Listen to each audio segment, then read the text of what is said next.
All right, Volume 3. Welcome back to BT and Cody Talk About Movies, Volume 3. Continuing our theme, we're doing Heat. Yeah, Heat. 4 letters, Jaws, 4 letters. We did last time. Yeah. Otherwise, no similarity. Otherwise, nothing. But you kind of look like Robert Shaw right now. You got the hat, yes. the beard, the hair coming out the side, the jacket. Gonna find me some sharks. Yeah.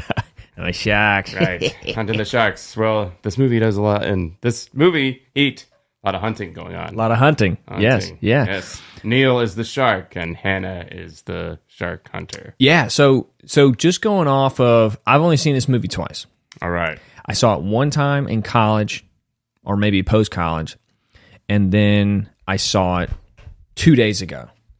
And the only takeaway that has, I wish changed, but has stayed the same, is the fact that I hate the ending. Right. I understand it. I understand it completely. But it is such a moment. But that's part of why it's so good. We'll see. I think at one time I didn't like the ending, but watching it this last time, and I watched it last night, I'm like, this ending makes a lot of sense. There are some things that are left nebulous up in the air as to what's going to happen next or what happens to people. But I'm going to turn this TV on. Turn the TV on. We might need some visual stimulation, multimedia assistance. All right, so. Well, I got to put in a plug. Go ahead. Review of movie The Heat. Heat, brought to you by Celsius. Great pop product tie-in. There we go. Send us a case. Nice. All right, so let's start with a little background on it. Yeah, let's do the background. We usually do like what awards it won and what the box office was. I did a little research, but yeah. I'll read the little first summary on Wikipedia. Heat is a 1995 American crime film written and directed by Michael Mann, who made the Miami Vice show in the 80s. It features an ensemble cast led by Al Pacino, Robert De Niro, Tom Sizemore, John Voight, Amy Brenneman, Ashley Judd, Wes Studi, and Val Kilmer in supporting roles. The film follows the conflict between an LAPD detective, Pacino, and a career criminal, De Niro, while also depicting its effect on their professional relationships and personal lives. Mann wrote the original script for Heat in '79. Yeah, crazy. Basing it on a Chicago police officer, Chuck Adamson's pursuit of criminal Neil McCauley, after whom De Niro's character is named. Wow, I didn't know that. The script was first used for a television pilot developed by Mann, which became the '89 television film L.A. Takedown. After the pilot did not receive a series order. Did you ever watch that? I haven't seen it. I've seen clips. It's horrible. Mann wanted to divorce himself from the movie and said, put in Michael, Albert Smithy, I think is this. Is that the main guy? Albert Smithy is a common pseudonym used by directors that didn't feel like they had creative control or want to divorce themselves of the project. Got it. Alan Smithy. So if you don't go see an Alan Smithy film, it's probably horrible. It's not a real guy. Right. But a better pseudonym they use is Noah Ward. Noah Ward. Okay. Get it? No award. Oh, got it. Okay, so in '94, Mann revisited the script to turn it into a feature film, co-producing the project with Art Linson. The film marks De Niro and Pacino's first on-screen appearance together following a period of acclaimed performances from both. First on-screen, but not first film. Right. They were both in Godfather, but because part 2. Yeah. But because of the chronology of the film, they were in different times. Yeah, because De Niro was playing Marlon Brando as a young boy. Right. So Pacino's father. Vito Corleone as, a young man. And then, of course, Brando was playing the old Godfather. Right. Opposite Al Pacino. Right. Due to their esteemed reputations, the promotion centered on their involvement. Heat was released by Warner Brothers Pictures on December 15th, 1995. To critical and commercial success, it grossed $187 million on a $60 million budget, while receiving praise for Mann's direction, screenplay, action sequences, sound mixing, and the performance. Sound mixing for sure, dude. Oh, yeah. The sound in this movie is amazing. Moby's God moving across the waters. Is that what it is? Yeah, dude. The end credits. Ah, okay. Yeah. I believe the movie sort of opens and ends with the same song. Theme, well, then it song. must be the Moby song. Yeah, I didn't realize that was Moby. Yeah, Moby had like a a few years in the 90s where he was just like doing a lot of film. Yeah, almost like transcendent. Brian Eno worked on this one as well, who's done Wall Street and I think Dune and a bunch of other movies. And he did what? The music? Some of the music. And there's a song in there when they go in the nightclub, apparently was produced by U2, but they used a pseudonym on the movie, I think The Passengers as the Okay. According to my research, it might not be bonus a U2 song. That's what I read somewhere. You're saying? Yeah. Okay. U2 produced a song for the movie under the name The Passengers. Fun fact. Cool. Performances. Although it did not receive any major award nominations, Heat is regarded as one of the most influential films of its genre and has inspired several other works. A sequel was announced to be in development last year. One of the things is, I was watching a video about a review of Heat, and they said, Michael Mann said, this is not a genre film, it's a drama. And it's like, that's cool. But it is a genre film. We'll talk about... It became one. You know what I mean? What's the genre? Well, the most basic way to put it is... subgenre, right? Cops and robbers. Yeah. Just like Jaws, shark. Kill the shark. This is cops and robbers. Well, yeah. It goes back to the way more ultimate, complex. Yeah, Same the thing with ultimate Jaws. question is it a Western or is it a samurai movie? Right. Well, this is could be a romance or a bromance in a way. Right. Yeah. All right, so that's kind of the preliminary information. Anything else about the making of the movie that kind of struck you? That if we need to add anything, we can come back at the end and summarize. But let's get into the movie. All right, and break it down. Yeah, I'll just start reading, and if you jump in and say something.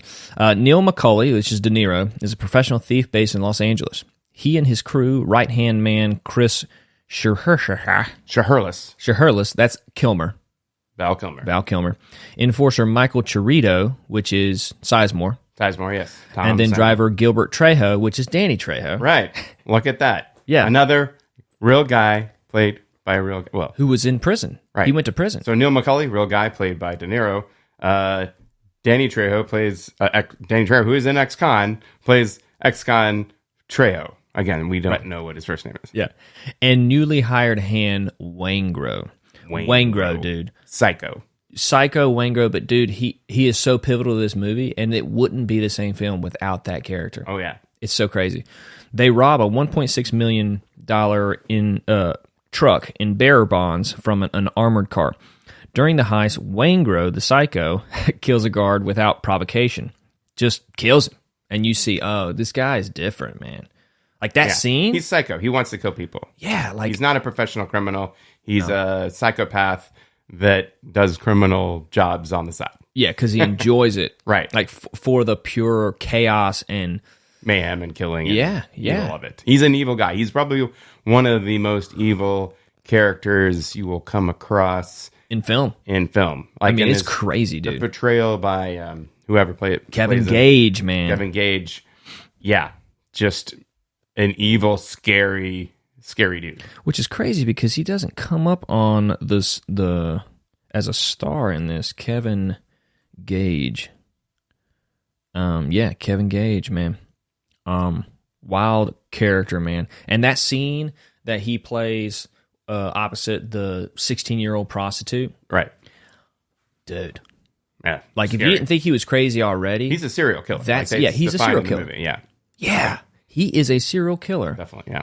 And so this first scene, you see everybody acting professionally. Like Tom Sizemore picks him up in the truck, and he's like, chill out, dude. Well, he calls him Slick, which is very important.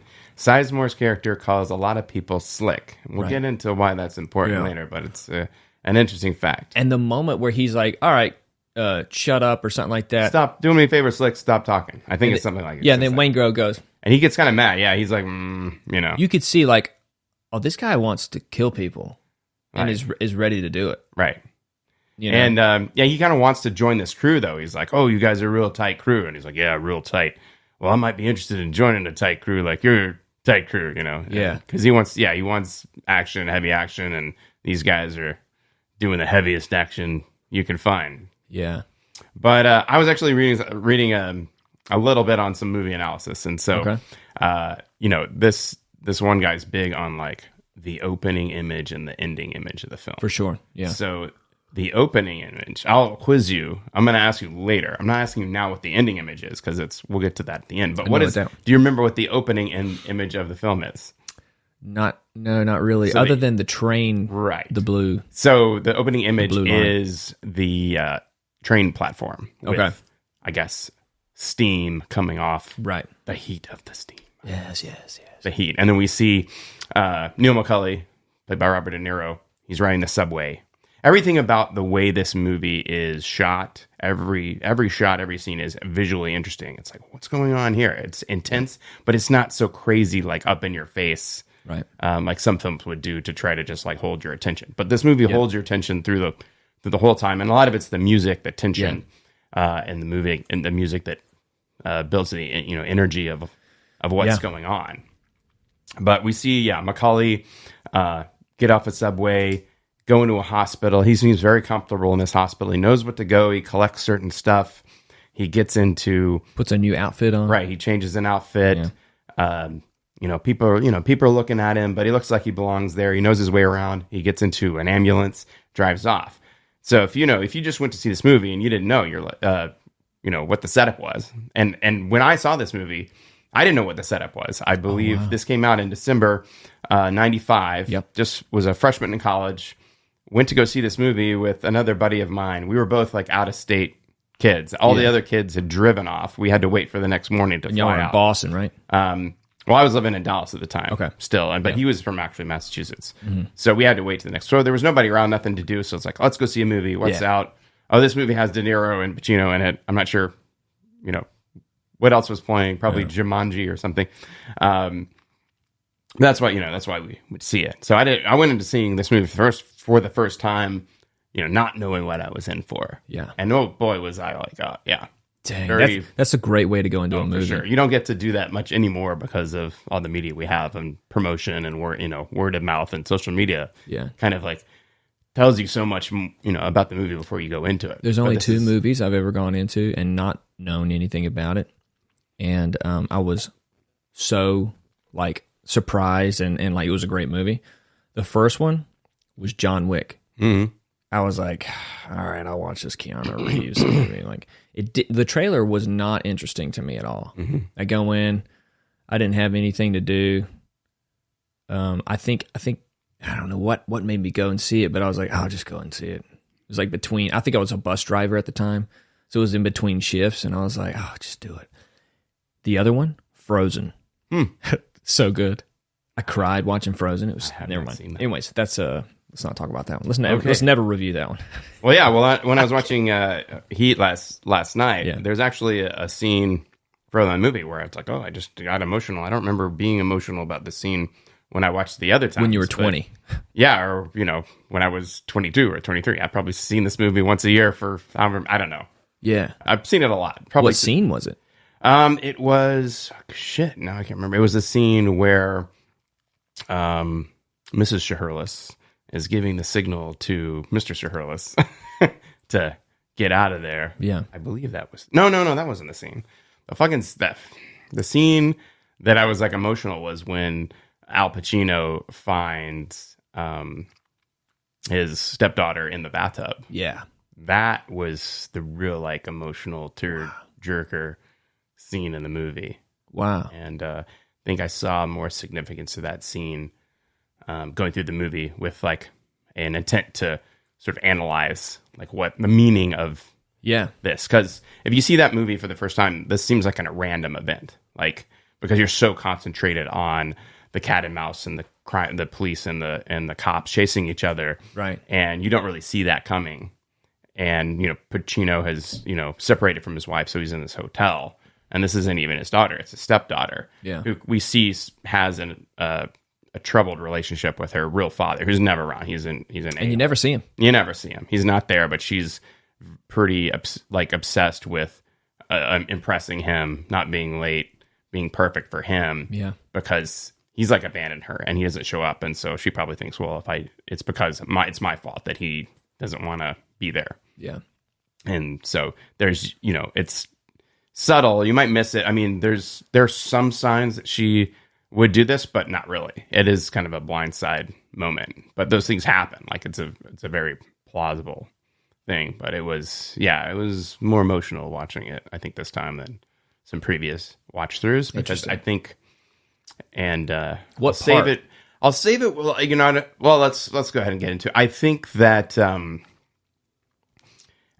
Pacino, Vincent Hanna's character, is the hero of the movie, and he's a very capable guy, and he's on the right side of the law, and he's doing good.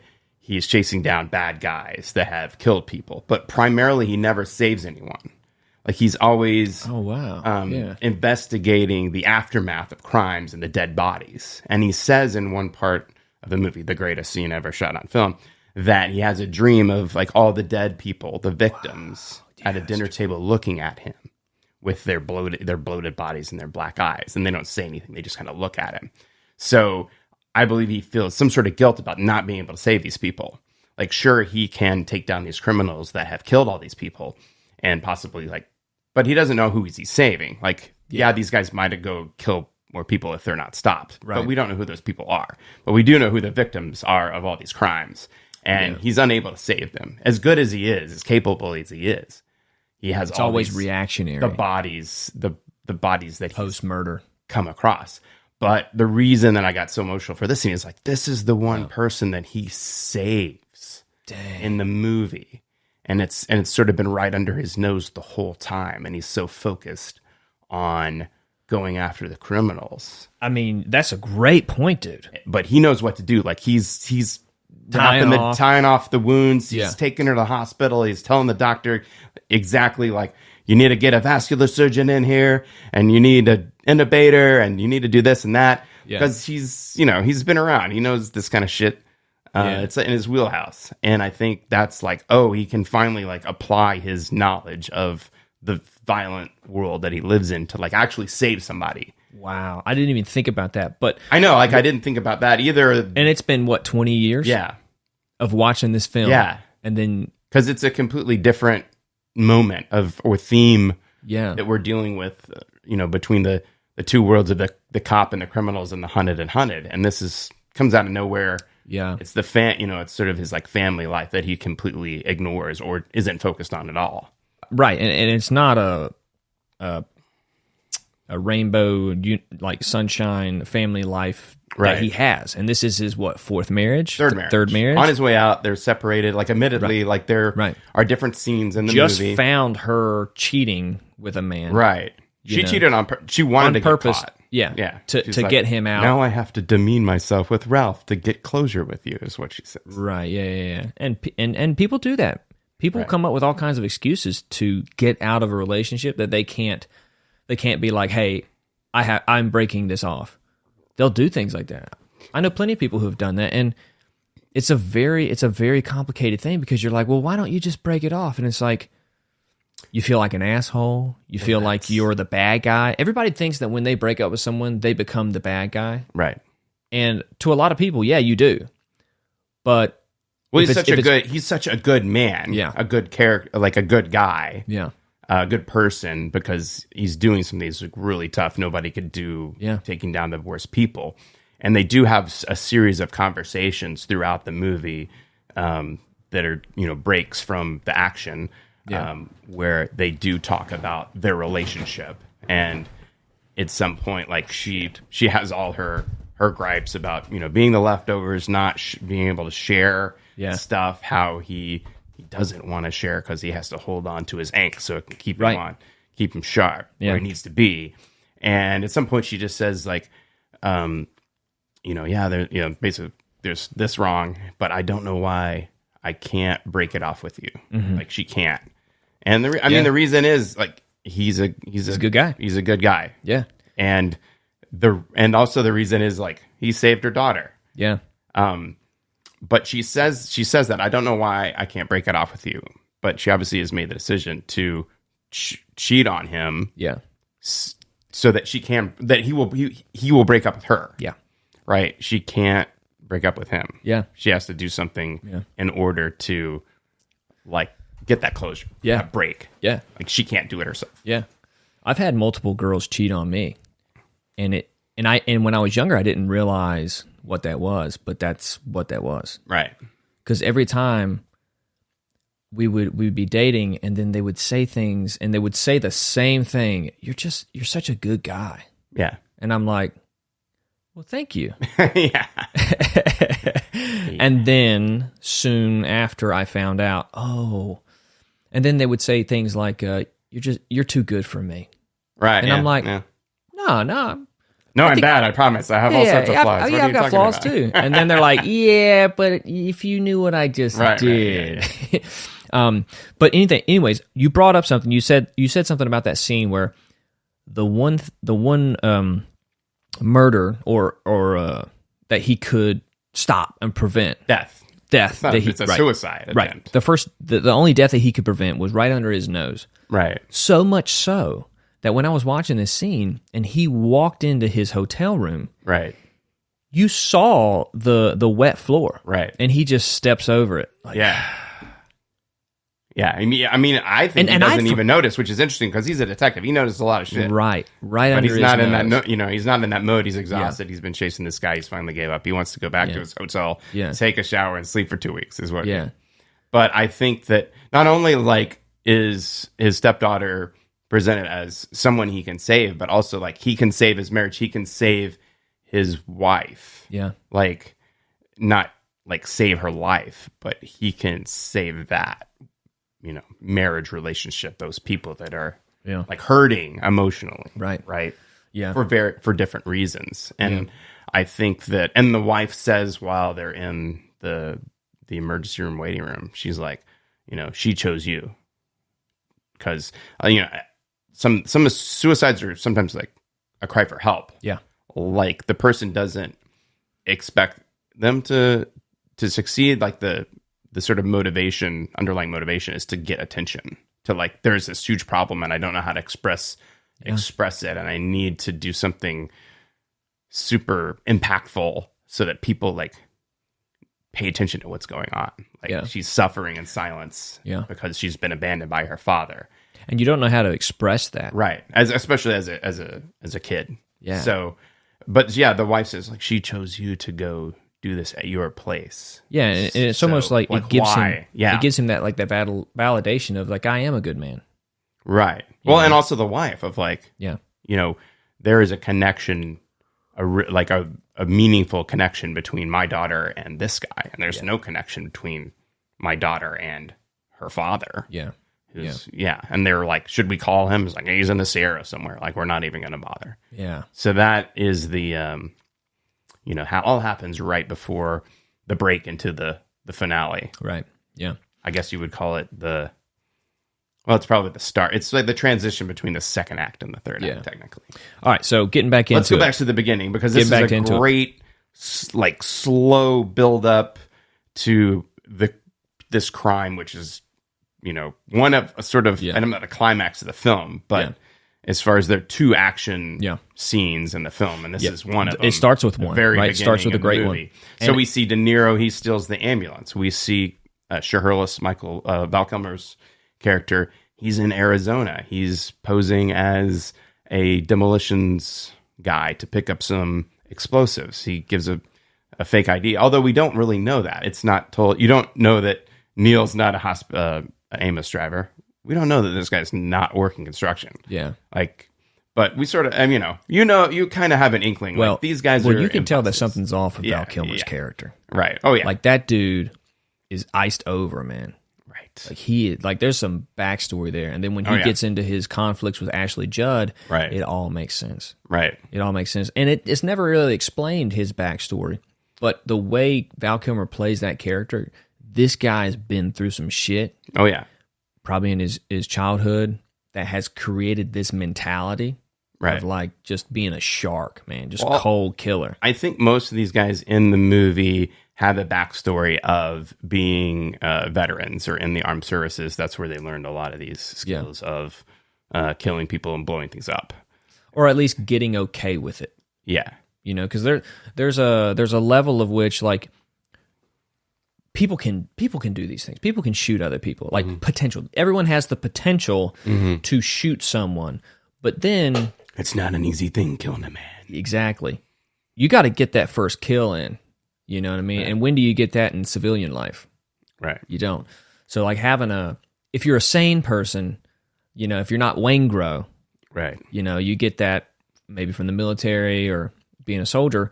And then you're like, okay, well, I can do it if necessary. Right. You know what I mean? The only backstory that of any of the characters I was able to find with some research was the backstory of De Niro. Chris Hurlis and Charlene is his wife. Okay. Ashley Judd? Ashley Judd. Yes, Charlene Hurlis. So it's he mentions a lot of time he's a compulsive gambler. Right. Like that's well established. So presumably the backstory is they met in Vegas while he was on a huge run on gambling on a bunch of money. And she was a stripper, high price call girl when they met. That's how they met. Is it mentioned? It's not mentioned in the movie, but you know, I think an interview with Mann or somebody, either Ashley Judd or Val Kilmer, somebody in an interview said like that's the backstory between these two. Like how did they meet? Yeah. And because you know Ashley Judd, in most of her career, plays this very sympathetic. Innocent victim of a crime. And in this movie, she's pretty feisty, pretty evil. An opportunist. Yeah. And she's like, you know, we're not making forward progress, baby. Like, where's he's wasting all their money and she's trying to have a kid and she gave up her, lifestyle in Vegas to marry him. And he's being kind of a shit husband. Right. And so she wants out, but she's very, gets mean in this role, and she's not a good person. So let's go back to the heist at the very beginning. Right. Waingro kills a guard without provocation. Right. Macaulay, which is De Niro, kills a second guard who attempts to pull out his concealed weapon. So Waingro has forced De Niro to take action and prevent this cop from shooting any of the people. Waingro's trigger gets switched and he goes into psycho mode because he imagines this guard is like staring him down, but all the guards have their ears are bleeding because of the explosion they blew into the armored car, so they can't hear. Sharito says, see that shit coming out of their ears, Slick, they can't hear you, stay cool. But this guy doesn't follow orders. He's already pissed off by this guy. He sees the opportunity, like, I want to kill these guys. I can totally do it. He's a wild card. So he kills this one guy. It's fascinating. Is it ever explained why they picked Waingro? To find this crew, who knows where they found, like, what do you put out the want ads? Wanted psycho for bank robber. Like they needed another guy. Because the only other part in the movie where they find another guy is when De Niro and the crew go to the restaurant. They recognize the grill man. Randomly. Which was kind of strange. It was like a random thing. That's a coincidence. A little too perfect. Yeah. But anyways, so Chirito kills the third guard and to not leave any witnesses. Well, he calls Waingro Slick again. Right. And later Macaulay prepares to kill Waingro, but he escapes. Okay, so they go back to the meetup. They escape. There's a homeless person who was a real homeless person that they got for the movie. Gave him a little bit of cash in his pocket. Yeah, exactly. So there's a lot of realism to the movie. There's not a single sound stage in the whole film. They use some green screens. Yeah. But everything is shot in LA. And so and real people in the movie. Yeah. And some of the guys from LA Takedown who starred in that movie are playing minor roles in this movie. Yeah. And I think there might be some of the real people that the stuff is based on, making little cameos. So that one homeless man is able to tell the cops, Al Pacino and his crew, they heard fuck all. The slick part. Yeah, the slick that's part. It. Which is really the only way that they catch these guys. Right. That's really it. That was the only evidence. It's a very tenuous lead. So we see all this build up to this crime, and this we start the movie before the break of dawn. Yeah. Like it's still dark when De Niro steals the ambulance.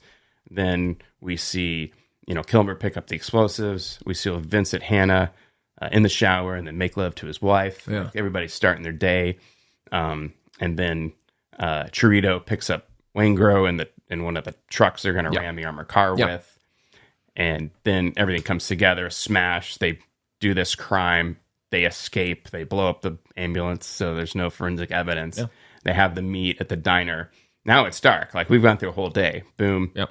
They're, De Niro pretends he wants to pay off Waingro and get rid of him, but he really just wants to kill him. But he escapes. So they go to a restaurant. Right. They have a sit down. De Niro.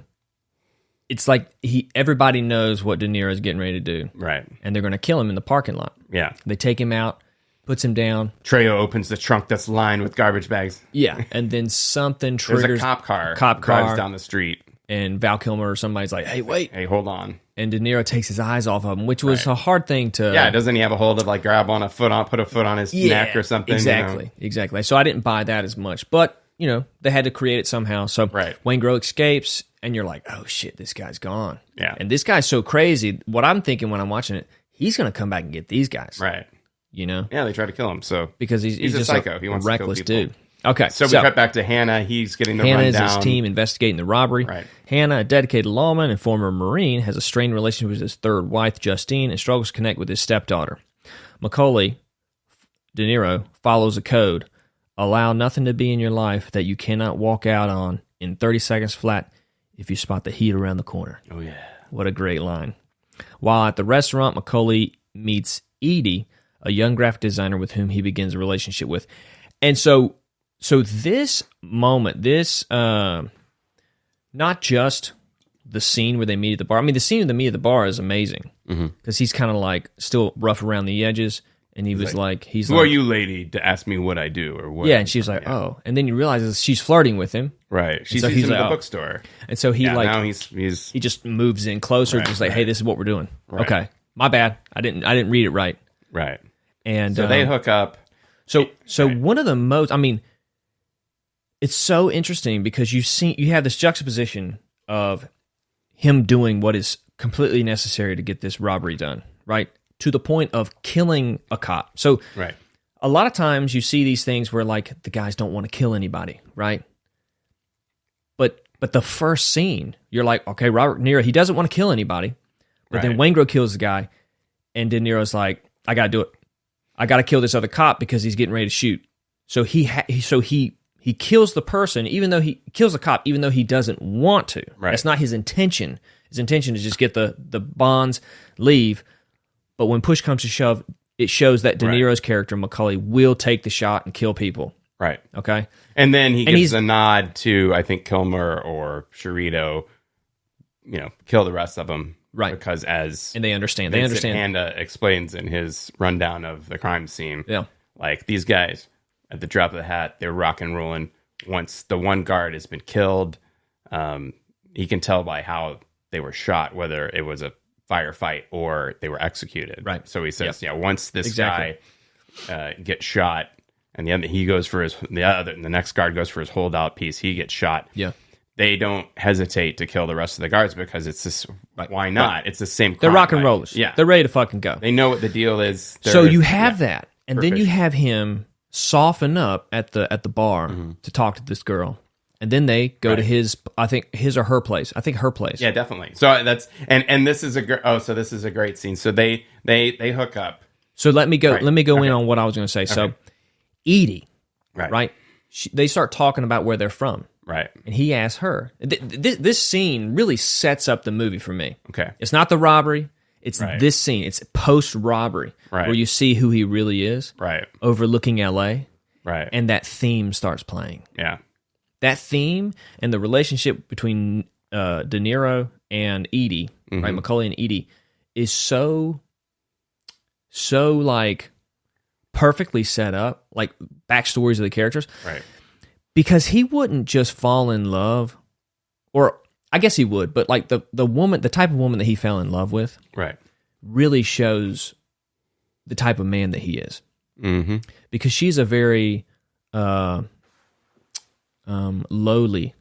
type of woman. They're very lonely, both of them. I said lowly. What does lowly mean? Like not homely, but like very humble woman.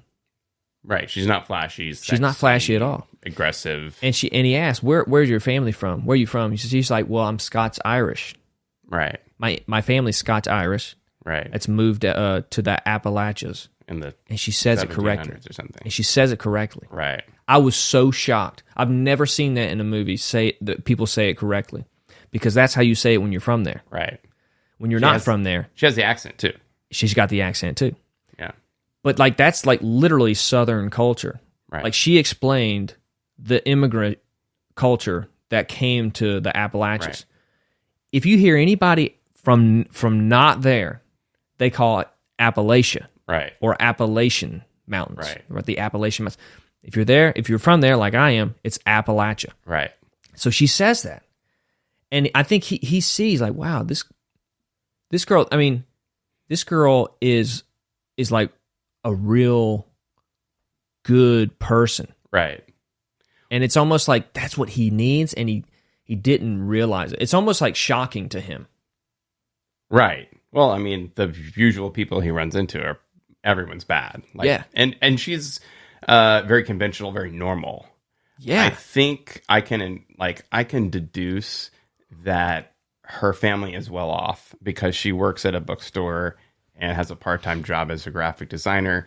Yet she lives in a house in LA that is like on a hill overlooking the city. So, and maybe so, but her character rings through. Right. Like her character in that, she's just like, and even when she's like, "Are you lonely?" Mm-hmm. He's like, "I'm not lonely," or I'm alone. I'm alone, but I'm not lonely. And then she's like, but I think that's kind of a lie. That's kind of a for sure. Right. But then what she says right after it is like something like, "I am," and he was like, "Oh, it's on." But it's like, it's really what a man kind of fantasizes about with a woman is like a woman to see him as what she sees Robert De Niro as, you know? Right. Well, like like nobody, no guy in that situation, like if you really asked him, like, that would be great if a woman looked at you like that. Mm-hmm. You know what I mean? A very, very, not, I wouldn't say innocent, but a very, very good moral woman. Mm-hmm. You know what I mean? Like salt of the earth woman.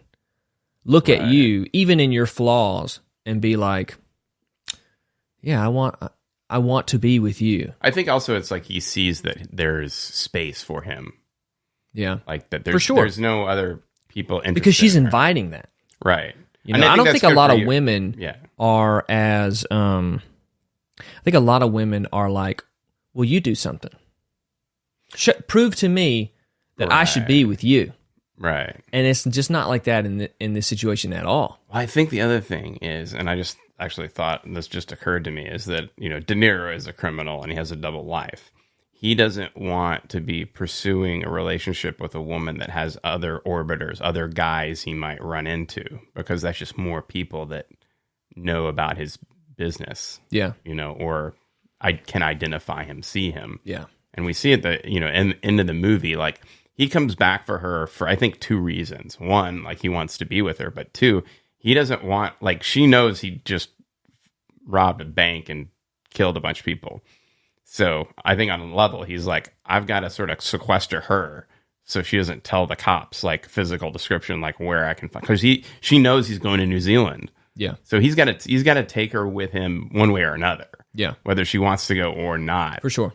And so I think that's another reason, like, he allows himself to get involved with her because she has no other connection. Yeah. And so that doesn't compromise his plans, or, you know, it's a less potential for things to go wrong. Yes. She doesn't have family nearby or other suitors or guys or friends. And there's this juxtaposition between the life he lives and the life he wants. Right. And the life he sees in Edie. Right. You know what I mean? And those are just right here. And it's the same thing with Vincent Hanna. Like, there's a juxtaposition between, you know, his job and his shamble of a life. Yeah. Like, and then when you get to that conversation in the restaurant where they're talking, you can tell that these men are very similar. Right. You know, they chose one path, and they're two sides of the same coin. Like, they both have similar backgrounds. I think they have similar intentions. They were both as well. in the Marines. Yeah. And they're both killers, and they will pursue what they're going after with, you know, aggression and tenacity. Yeah. And whatever so it takes. They see, like, a reflection of each other. Yeah. In a mirror darkly or whatever. Yeah, well, you see the commitment. Mm-hmm. That's what Al Pacino sees in De Niro, and De Niro sees in Pacino when they have that conversation. They both live by a code. Yes. Different codes. They're on different sides of the law, different sides of morality, but they do have a code. We see that with, Macaulay when Shirtless goes down and gets shot. Yeah. Like he goes and picks him up and gets him out of there, like leave no man behind. Yeah. So, there is, in this crew, they're tight. There is honor among thieves. Yeah. There is an understanding, like, we'll pull you out of there. And at least between those two characters. And very rarely will you see that in movies. I mean, that's a hard thing to create. Well, I think most criminals, like, if they see their buddy go down, like, they're trying to get their ass out of there. Yeah. And they're not going to risk. Another movie that reminds me of something similar to this is 3:10 to Yuma. Right. With Russell Crowe and Christian Bale, where they end up, like, respecting each other in what they're doing. They're doing the opposite things. Russell Crowe's not about a married life and having a family. Christian Bale chose to do that and is living with all the difficulty that comes with that. Right. And yet they find respect for each other. Right. In this process of getting him from point A to point B, but being totally different people. Right. And that's a very hard thing to do. But man, when you do it right, it's a great story. All right, so So he meets Edie. They have that conversation. They sleep together, and then you see him watch her as she's sleeping, and he's like, and you can see something changing in him. This is a great detail because this is a kind of slick move that you guys might want to pull next time. You score and at a lady's house. Yeah, is when you're sneaking out. She's still sleeping. You're getting out of there. Leave her a glass of water with a towel folded around there, like in a really nice hotel, which is, good on two. It looks really classy, but also no fingerprints. Right, exactly. No fingerprints. No fingerprints. Yeah, right? yeah. So, it's a good move. It's a classy move. Note taken. And this guy's shirts are always starched perfectly. So he's perfect. Attention to detail. This guy. So one of the things I was listening to somebody talk about this movie was like that post 80s, like, or 80s, obviously early 90s, like postmodern look and feel to this whole world, like the suits, the feel of the postmodern architecture of the house, like the Malibu house he was living in, right, and the Val Kilmer house, and the brutalist architecture of the police department. Yeah, and even Al Pacino's house, where he literally calls out. He was like, "I caught you. You're sleeping with her in her ex-husband's bullshit postmodern Art Deco house. You can what is this like? I'm not mad.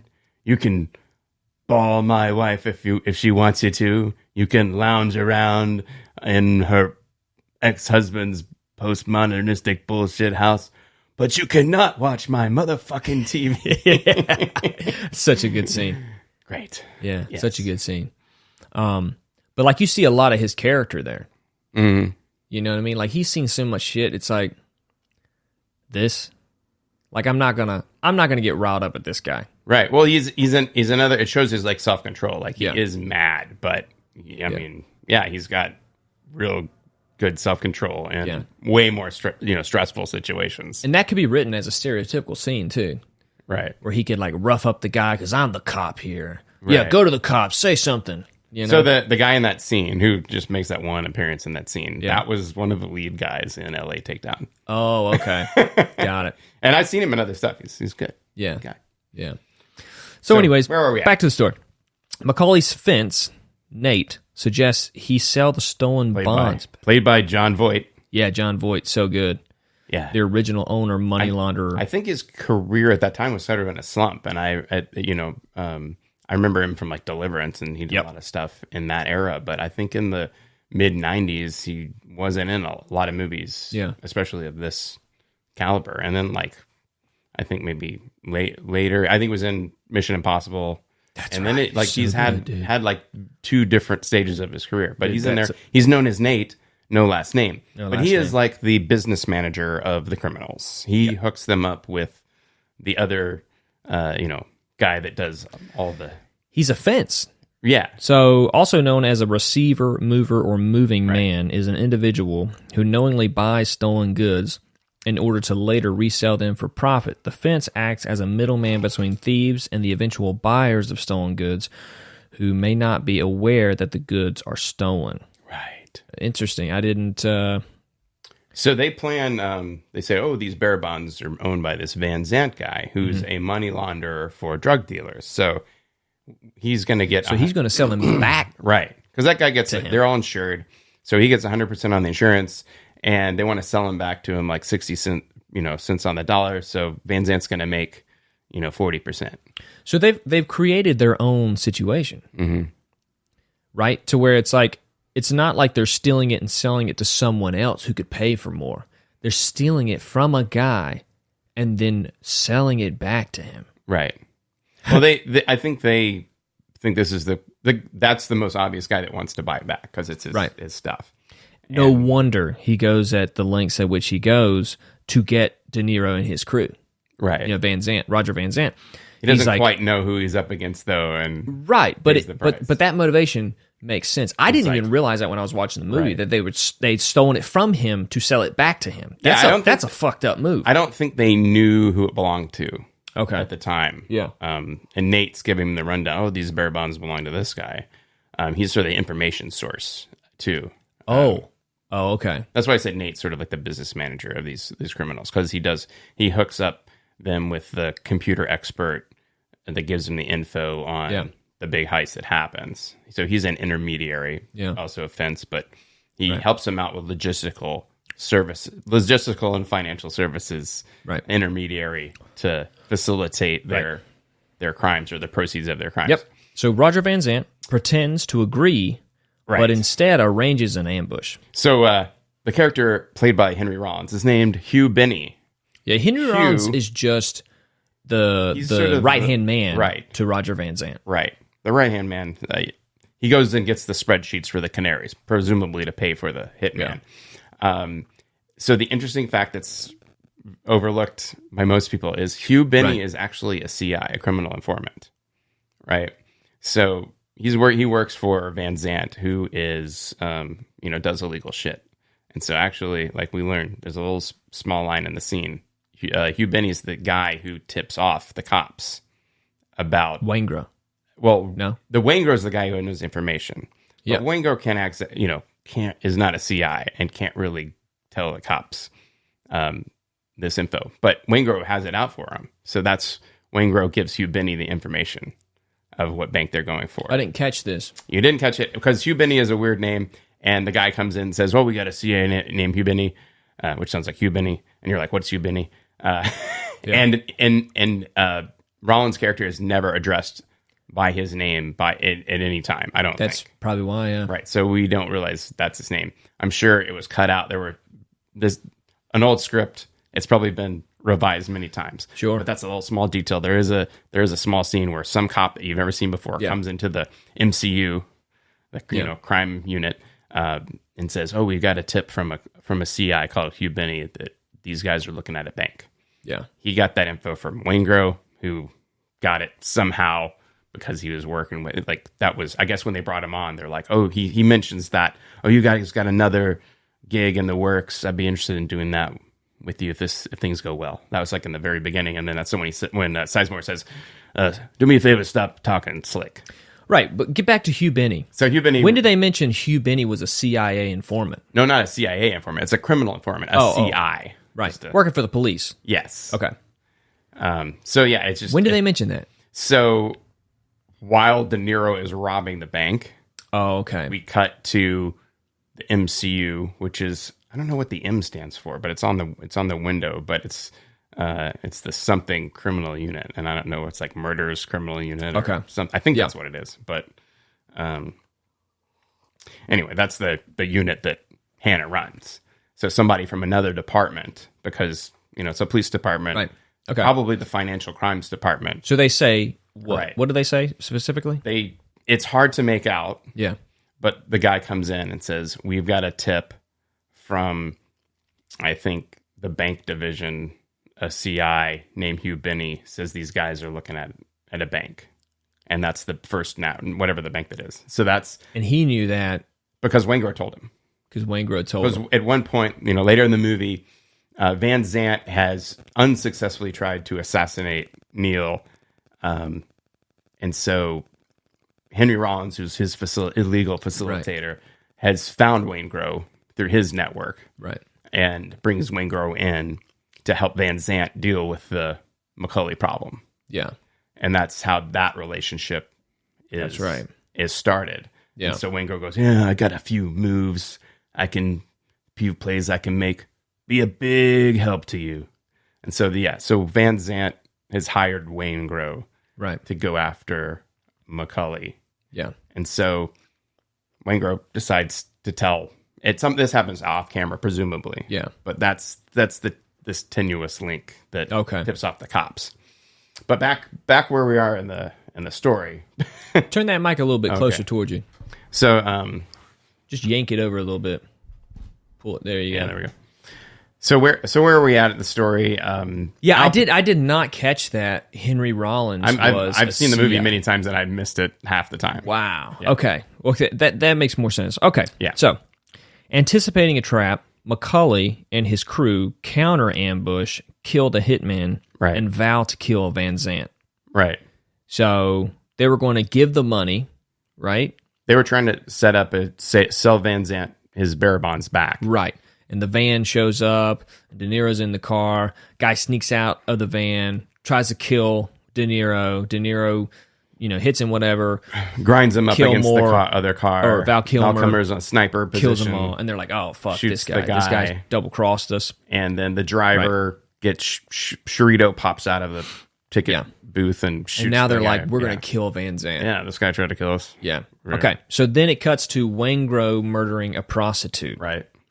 Hannah's team investigates, discovering evidence that links it to the murder of other prostitutes, victims of a serial killer. So it falls into his department. It's a serial. It's your case. That's what the forensic person says. Right. So he is specialized in serial killers. Hannah. I think it's one of the things he covers, and I think that's why he's covering. I think so. Maybe it's the murders criminal unit. I don't know, but so the reason he's got the case of the bank crime is not because it's a bank crime; it's because the guards were killed, the murders, and that's why he doesn't show up on the scene like immediately. It's already dark again by the time he gets there. Yeah, because it's that this crew has probably done something like that before. Yeah, so he's kind of he's investigating serial crimes. And in this part of the movie, it really shifts. Mm-hmm. Like for me, when I was watching the second time, it really shifted because I was like, oh shit, Waingro is a psychopath. He is a serial killer on another level. Yeah. Like everybody else, like Val Kilmer's like really off. Like I'm like, this character is really off. But you see his humanity with his wife and stuff like that. Right. And then his loyalty to De Niro's character. But then you see Waingro talking to this 16-year-old prostitute. Right. And she's like trying to be, play it off like, you a stud. You gave me the best fuck of my young life. It's like, you don't know what this is. And then he's just you're talking to the devil. This is the devil, Grim Reapers knocking on your door or whatever. And she's like, yeah, fuck. And then he snaps her neck. Yeah. And that was like, oh shit. So this is the bad guy.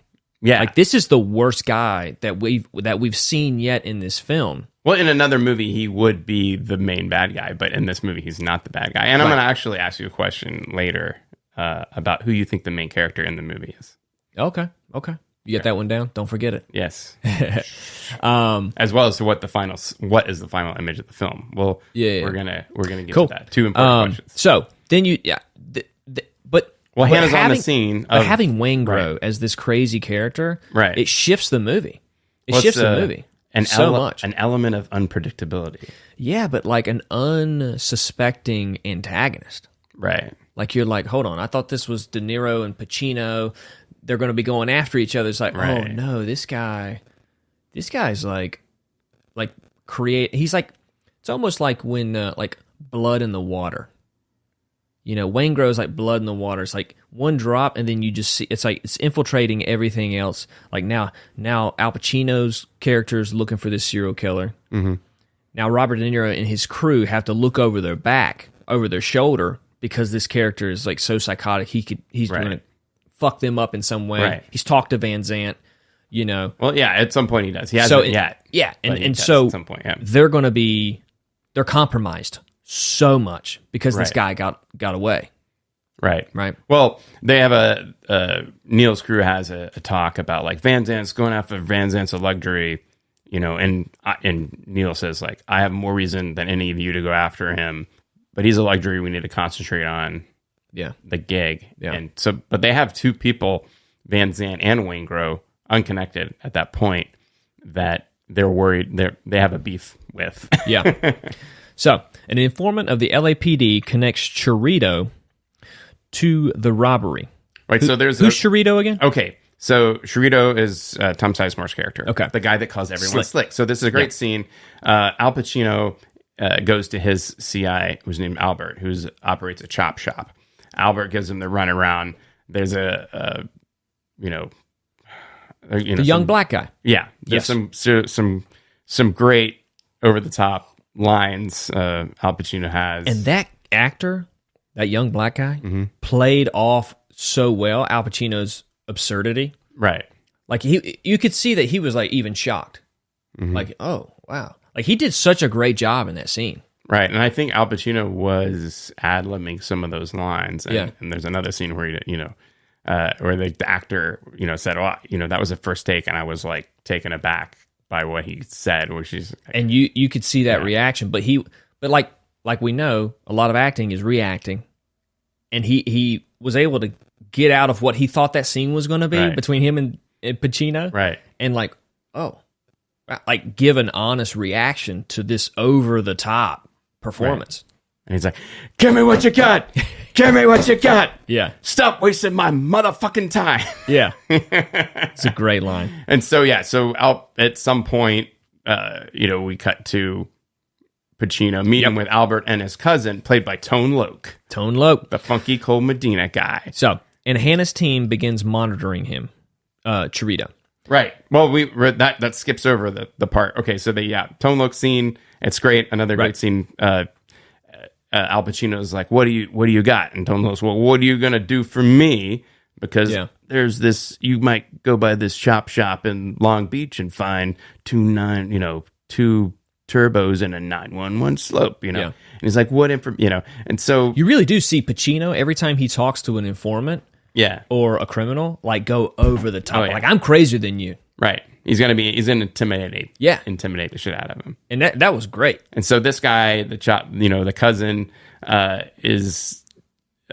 doesn't know who Hannah is, and Albert's trying to make, hey man, we're cool, Hannah, don't dick this guy around, and it seems like he has nothing, and he's trying to play up what he has. Right, he thinks he has something, but he's not really good communicating that.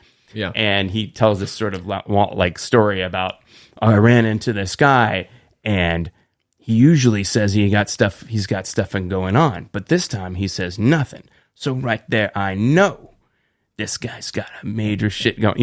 Right? Yeah. This guy's street smart. He knows this guy's very tightly. And that was actually great casting of Tone Loc, because Tone Loc comes off like Loc. He wants to be bigger than what he is. But what's that? Is it Tone? It's Tone Loc. Tone Loc, my bad. But like he's trying to come off as like bigger than what he is, mm-hmm. and Pacino kind of sees through that. Oh yeah. But then he says things, and you're like, oh shit, okay. He kind of does know. He's understanding of this world enough, but he's not like high level, like going to give you like real big details. Well, the interesting thing is, it looks like Tone Loc's got nothing. Al Pacino's pissed off. Vincent Hanna is going to walk away. And then Tone Loc says, man, I'm telling you, this guy Slick ain't no joke. And Hannah's like, bing. Yeah. Tell me about this guy Slick. Yeah. Literally walks away. Right. He's walking away, and he's like, oh, tell me about this guy Slick. Yeah.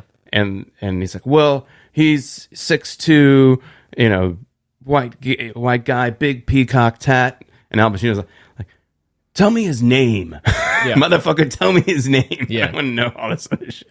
So they get the name on this guy. Yeah. So he has a rap sheet. They're like, Chorito. okay, this is a promising lead. They set up surveillance on Chorito.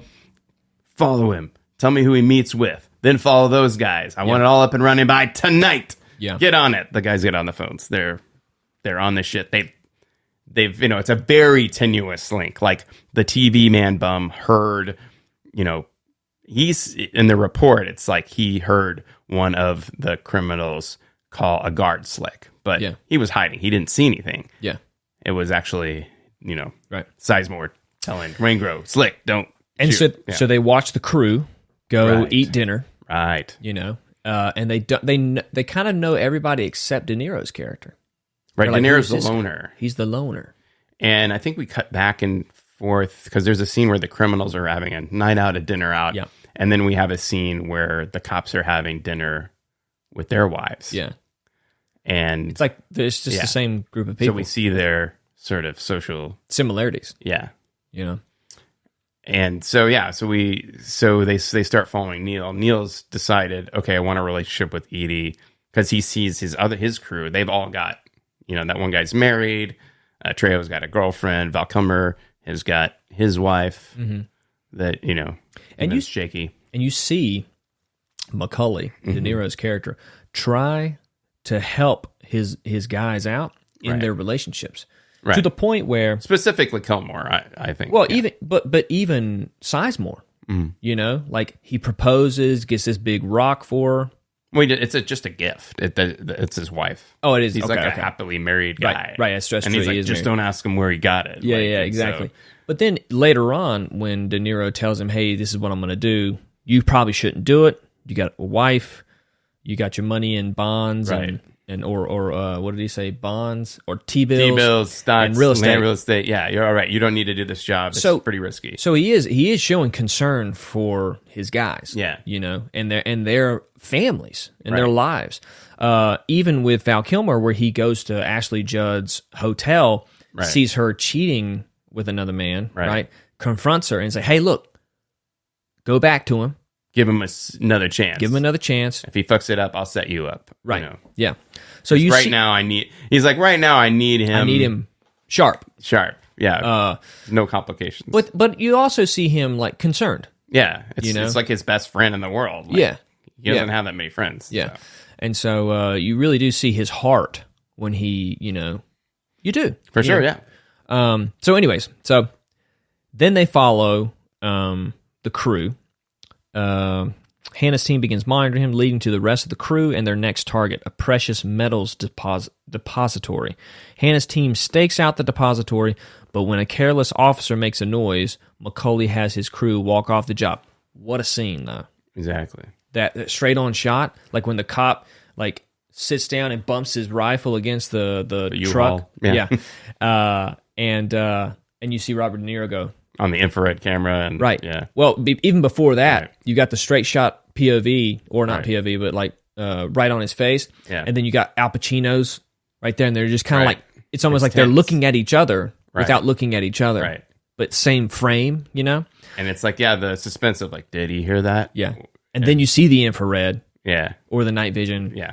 And you're like, oh, wow, that's just a sick shot. Right. And then you see De Niro gotta go. He follows his code. Follows his code, yeah. Right. And then he feels the heat around the corner. Feels that heat, He's walking away in 30 seconds. 30 seconds Boom. flat. He does it. Goes to Val Kilmer. Val Kilmer's like, I'm almost there. He's like, we're going. Yeah, it doesn't matter. There's cops out there. Yeah. So he gets in the truck and they drive off, right? The police let him go. There's the scene. It's like, you will not make a move. You will not arrest them. I have tactical command that supersedes your rank. They're going to walk and you're going to let them. Yeah. Because this shit is going to get busted down to a misdemeanor for 6 months. B&E, they'll be in 6 months and they'll be gone. We won't have, they'll be able to get them if they're caught red-handed. Right, yeah. And so they let him go. Okay. Macaulay's crew agreed to one last bank robbery worth $12.2 million. Hannah tracks Macaulay and pulls him over on the 105 freeway, inviting him to coffee. We skipped some stuff here. Okay, yeah, go ahead. Okay, I'm just reading the Wikipedia. There's the meet that we just talked about, where he asked the guys, in or out, we're going to do this one last job. Right. I normally call the shots. Yeah. This time, I need you to opt in. Yeah. And they all because De Niro is like, hey, they're on to us. Right. I don't know how. Right. Right. How did we get this heat on us? Yeah. How do we get this heat? And so they do a clever trick. They go to a fake site. They go to some loading dock, and then they point around at shit. That's right. Because they know they're being watched, and so they're great scene. So then they leave. Mm-hmm. They talk about some bullshit. So we got this here. The refineries there. This is exit point number 1. This is escape route number 2. They set up Pacino's crew. So Pacino's crew, waits for them to leave. They roll in, and they're trying to figure out what were they pointing at? Yeah, and there's nothing over here. And Al Pacino's like, I know what they're looking at. They're looking and at they're us. like, what? Tell us. Give us a clue. They're looking at us. The LAPD. Of course, Macaulay's up in a crane somewhere with a camera taking pictures. Yeah. So just like Hannah had his get me rap sheets on all these guys. Yeah. Macaulay has Nate. Nate gets rap sheets on all of Hannah's crew. Yeah. And Nate tells him, this guy's a heavy hitter. He took down so-and-so's crew, wasted him. You don't want to tangle it with this guy. He's been married 3 times. Do you think he likes to stay home? Right. No, he's going to be out all night hunting you. That's such a great scene with Voight, the character Nate saying that stuff, because you're like, oh shit, yeah. I mean, it's almost like that. It's exposition, but like very vital, right. coming from the authority of that Nate character, right, to De Niro. Yeah, he's kind of the voice of caution, like play this smart. Yeah, and I think you should walk. Yeah, and the way he delivers everything, his cool, calm demeanor, especially in combination with De Niro, because like De Niro, like you're like, oh, this dude is legit, but then you have Nate even like a level above, being like, hey man, and De Niro's ability to respect everything John Voight's character Nate says is like, wow. It's like casting in so many situations. If you would have casted somebody different, that exposition wouldn't have come off the way it did. You know what I mean? But John Voight, like you really do see the respect that, and even like I was thinking, even the height difference. Mm-hmm. De Niro is like a tough dude, but the height difference that Voight had when you see the two characters together, but also not like imposing physically, like possibly a mentor, like not bullying, right? Yeah. But like a hey man, like almost like a Qui-Gon Obi-Wan scenario. Right? Yeah, it's like he's Phantom a mentor. Menace, like yeah. He's sort of the school teacher, like kind of thing. Yeah, like literally a mentor, but an advisor, a very trusted advisor. Yeah, but in bank robbing, right? You know what I mean? Illegal activities. Yeah. Sure. Okay, so that's great. They decide to do the robbery. Sizemore has a chance to get out, but he was like, nah, man. The action is the juice. Yeah. And then Val Kilmer's like, nah, man, for sure. Well, he's definitely, he's lost all this money in Vegas. Like he needs the money. He says, not enough steaks in the freezer. Or why are you having trouble with a wife? Not enough steaks in the freezer. Yeah. Like they met when he was on a huge run in Vegas. He had a lot of money, but now he's lost all his money in Vegas and his marriage is on the rocks. So he's got to do it. Yeah. And then, of course, Trejo's like, sure, why not? Yeah.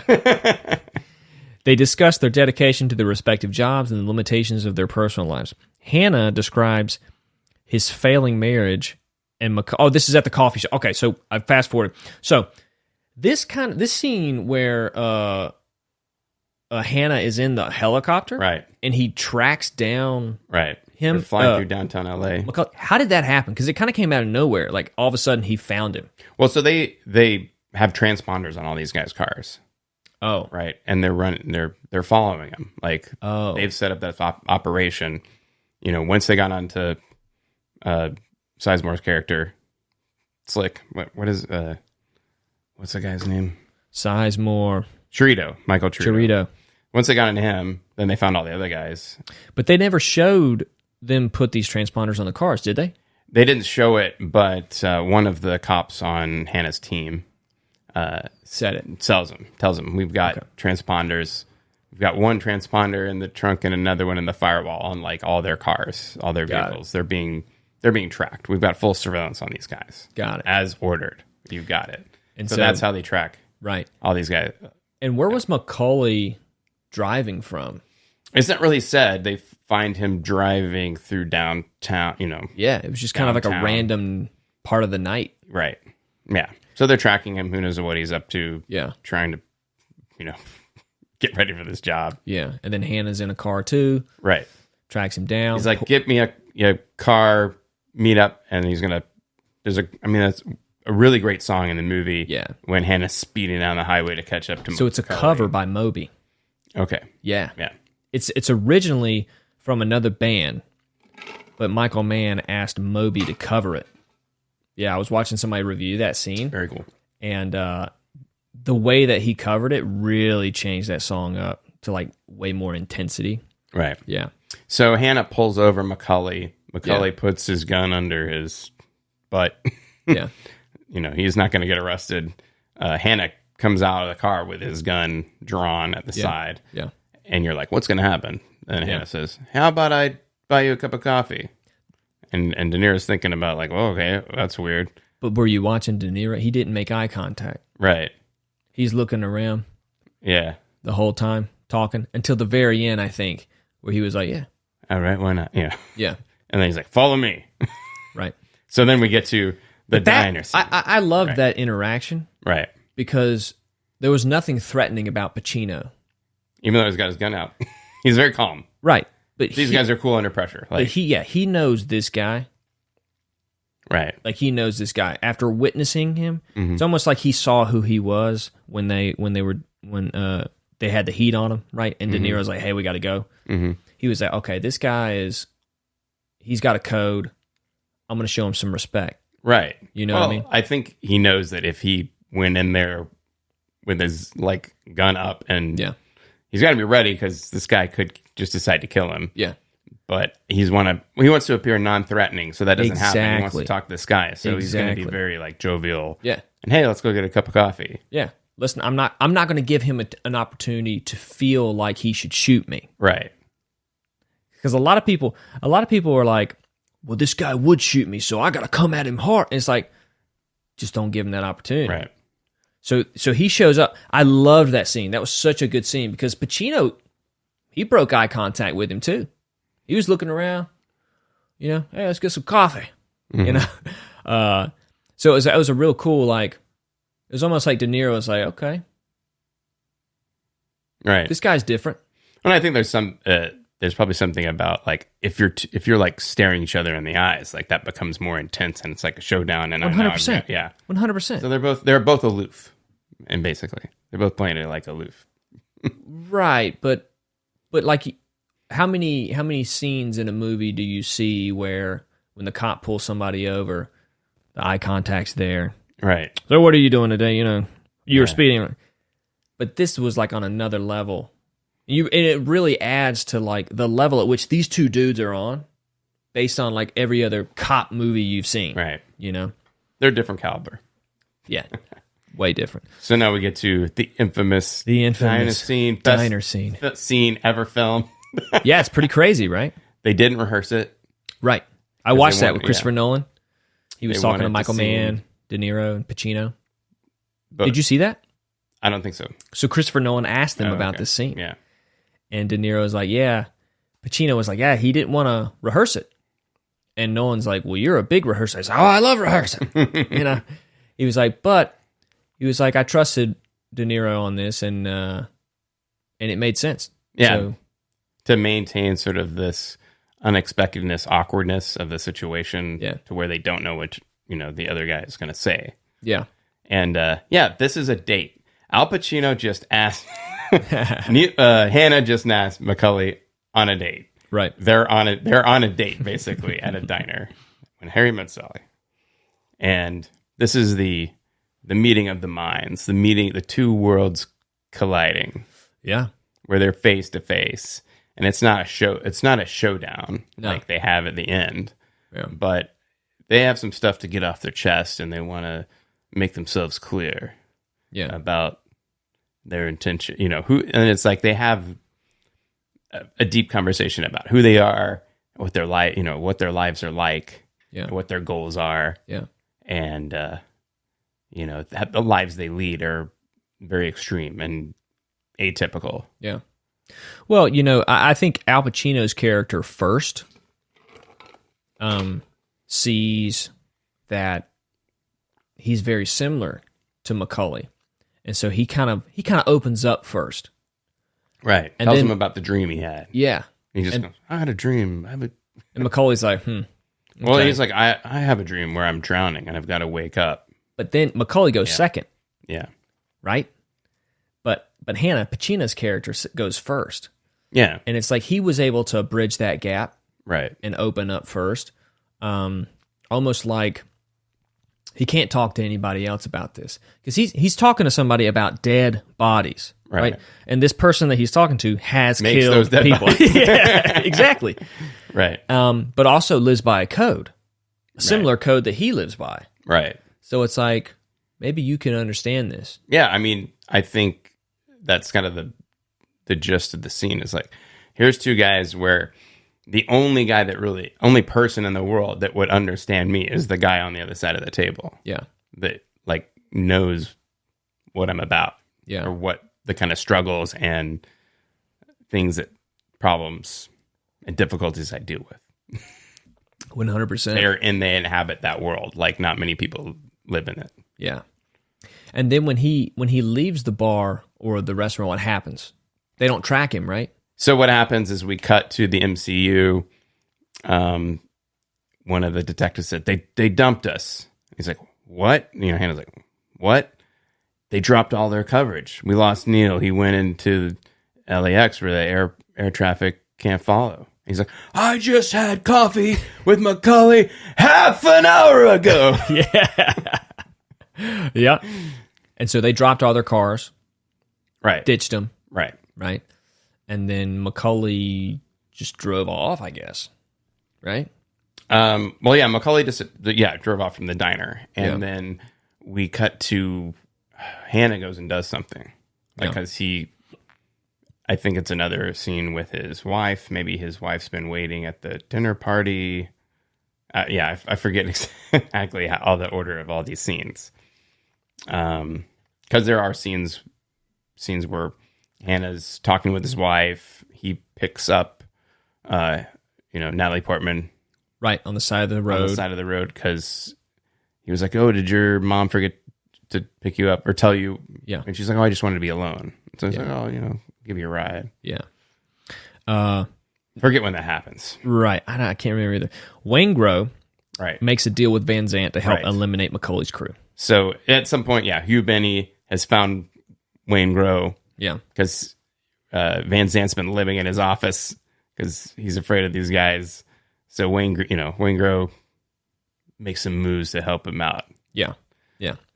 So and what happens? Trejo quits the bank robbery at the last minute because he says he can't shake the heat. Can't shake that heat, claiming the LAPD is following him too closely. Claiming. We never see him. They're at a restaurant, right? Right. Macaulay sees Don Breeden, right? An old colleague. That's what they said in Wikipedia, but they went to prison together. Yeah, they were in prison together. They were in prison together to take Trejo's place as the getaway driver, and the crew carries out the heist. Right. Okay. So, acting on a tip from Van Zandt's bodyguard, Hugh Benny, the LAPD intercepts the crew as they leave the bank. Right. Resulting in a massive shootout, which the noise, the sound editing of the guns in this, you felt like, it's almost like you could feel getting hit by these bullets. Well, the reason for that, there are many reasons that it's like an epic shootout that probably has no equal. It's like the best shootout in any movie ever. Is they actually planted microphones. They shot this in downtown LA. Yeah. They could only do it on the weekends. They shot it in downtown LA. They planted microphones all around the area. Yeah. They're using blanks. They're using real guns, shooting blanks. So the sound you're hearing is the actual sound of the guns. A lot of movies would dub that sound in later. Okay. So that's why it's so that's different. One of the things that adds to the realism of the film. Yeah. And supposedly the Marines show this film to guys in boot camp or recruits of like, this is how to move in combat, how to reload your weapon. They do reload multiple times as they're auto firing all over the place. Yeah.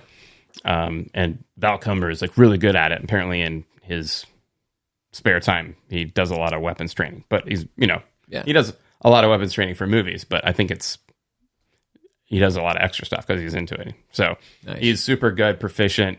He seats the bullets when he puts the clip in, seats it. Oh, you see it. proficiency for we're sure. We're using like real techniques. We're showing the reloads. We're firing through windows. All this stuff's based on tactics that things that happen. Yeah.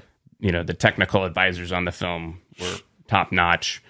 And this shootout inspired some real crimes. It's based on real crimes, and it inspires some real crimes. The North Hollywood shootout was inspired by this film, and I don't know if you remember that, but it was a big shootout between two heavily armed guys that had bulletproof vests, helmets, like the whole works, military gear. Yeah, in North Hollywood, the cops actually had to go into a local gun store to get more guns, so that they could fight the firepower of these two bank robbers that had, I guess, were inspired by this movie. And wow, went in and got that kind of equipment. Like mid shootout?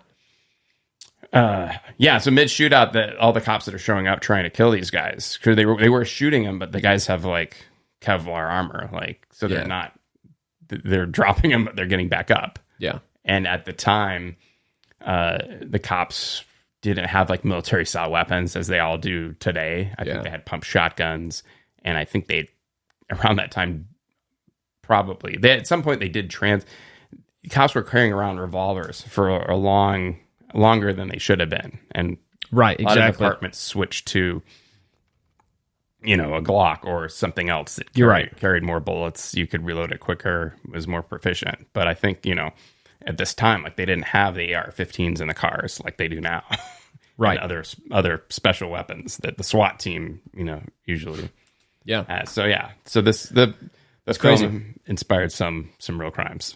Right. So they go through the bank robbery, and you can see a lot of influence that this movie had on Christopher Nolan's Dark Knight bank robbery. Right. So Val Kilmer also played Batman. Yes, he did. Acting. Okay, so we're breeding the several officers are killed. Okay, Macaulay manages to escape with a wounded Shirless. Shirless. Yeah, Shirless. Chirito attempts to flee, but is shot dead by Hannah. Great shot, by the way. Right. Holding a kid, like, he takes that shot. Yeah. That was. I was like, wow, he would really take that shot? Yeah. That's some confidence. I've heard some guys who are operators say that, like, that's what they train for. Yeah. Like, these terrorists, I think these were guys that were teams and SEALs that were talking about this, but like, these terrorists think that they're going to be safe by, grabbing a hostage and hiding behind them. But like, we're crack shots. We're shooting them in the head. It doesn't matter who they're hiding behind. If we can see their head, they're going down. Yeah. So that was like, you're like, oh shit, Hannah can shoot. Oh, yeah. This guy's a marksman. Well, the police have their military style weapons, and you want to point out that, like, the police are shooting semi-automatic because they've got to be concerned about hitting innocent bystanders. Yeah. The criminals don't care. They're spraying bullets everywhere. Yeah. Yeah, but there's also a lot of proficiency with all the guys. And then you see Hannah's proficiency, Pacino's character, his proficiency. You know what I love about this movie? And I think it's movies before the Marvel era. No one takes their shirt off. Right. You know what I mean? I was talking to a friend of mine about John Wick and Keanu Reeves. He never takes his shirt off. Really. I mean, the first one, his shirt's off a little bit, but in the shower you see his back. Right. Well, De Niro does shake his shirt off at one of the times where he beds, Edie. And we see his Marine Corps tattoo. Right, but you don't see like his but it's not full like physique. Chiseled abs. Yeah. Exactly. And I feel like that is such an unrealistic way of showing a character's proficiency at combat or shooting. Because he has rock hard abs. He's got abs. Yeah. So he'll just fuck up everybody. Yeah, exactly. Bullets will be bouncing off those babies. Like, it's like, It's like literally the only reason that the majority of UFC fighters, Bellator fighters, MMA fighters have a six-pack is the weight cut. Mm-hmm. They're cutting like 20, 30 pounds to make weight. They never train at that weight. Right. They're training with like 15, 20% body fat or even higher. Yeah.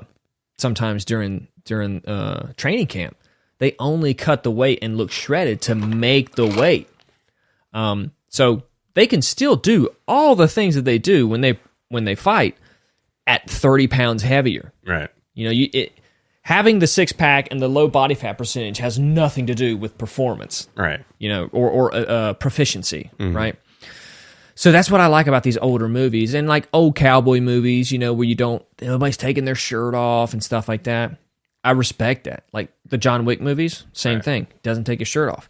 Nowadays, you can't be a Marvel character unless you do a cycle of steroids, get some HGH, get on testosterone, and get your six pack going. Right. You know what I mean?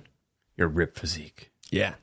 All right. So after leaving Sheree here with Nate, so Macaulay takes Val Kilmer. They escape. Yeah. They get out of there. Everyone else dies. Yeah. Chirito's shot.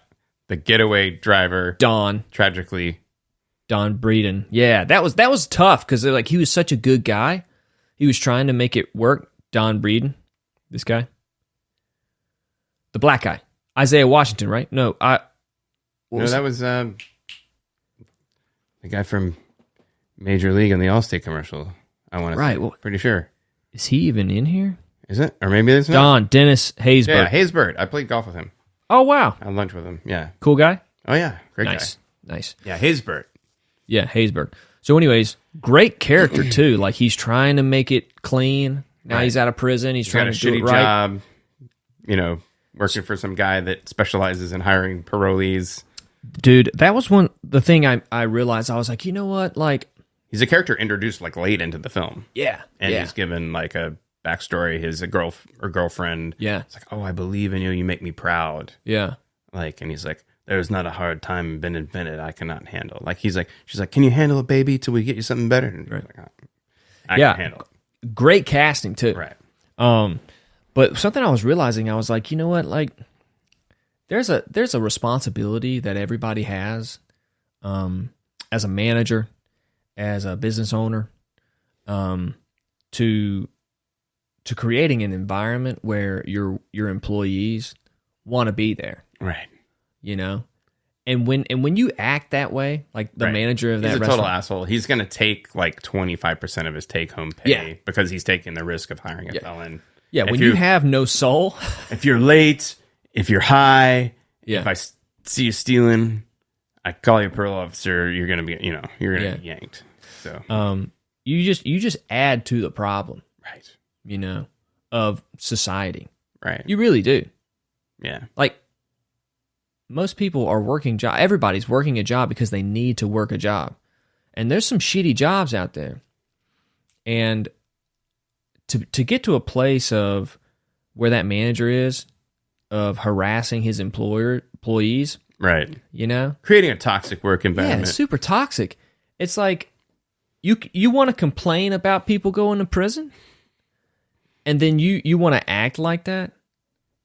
You know what I mean? Like, there's a responsibility that we all have, right, in society of like creating a better environment. Right. Now you can't control everybody's actions, but like you do have you have a huge role in people's lives as a manager. Like, I've had horrible managers that I've worked for that if I was of less character, I would have lost my shit. You know what I mean? Yeah.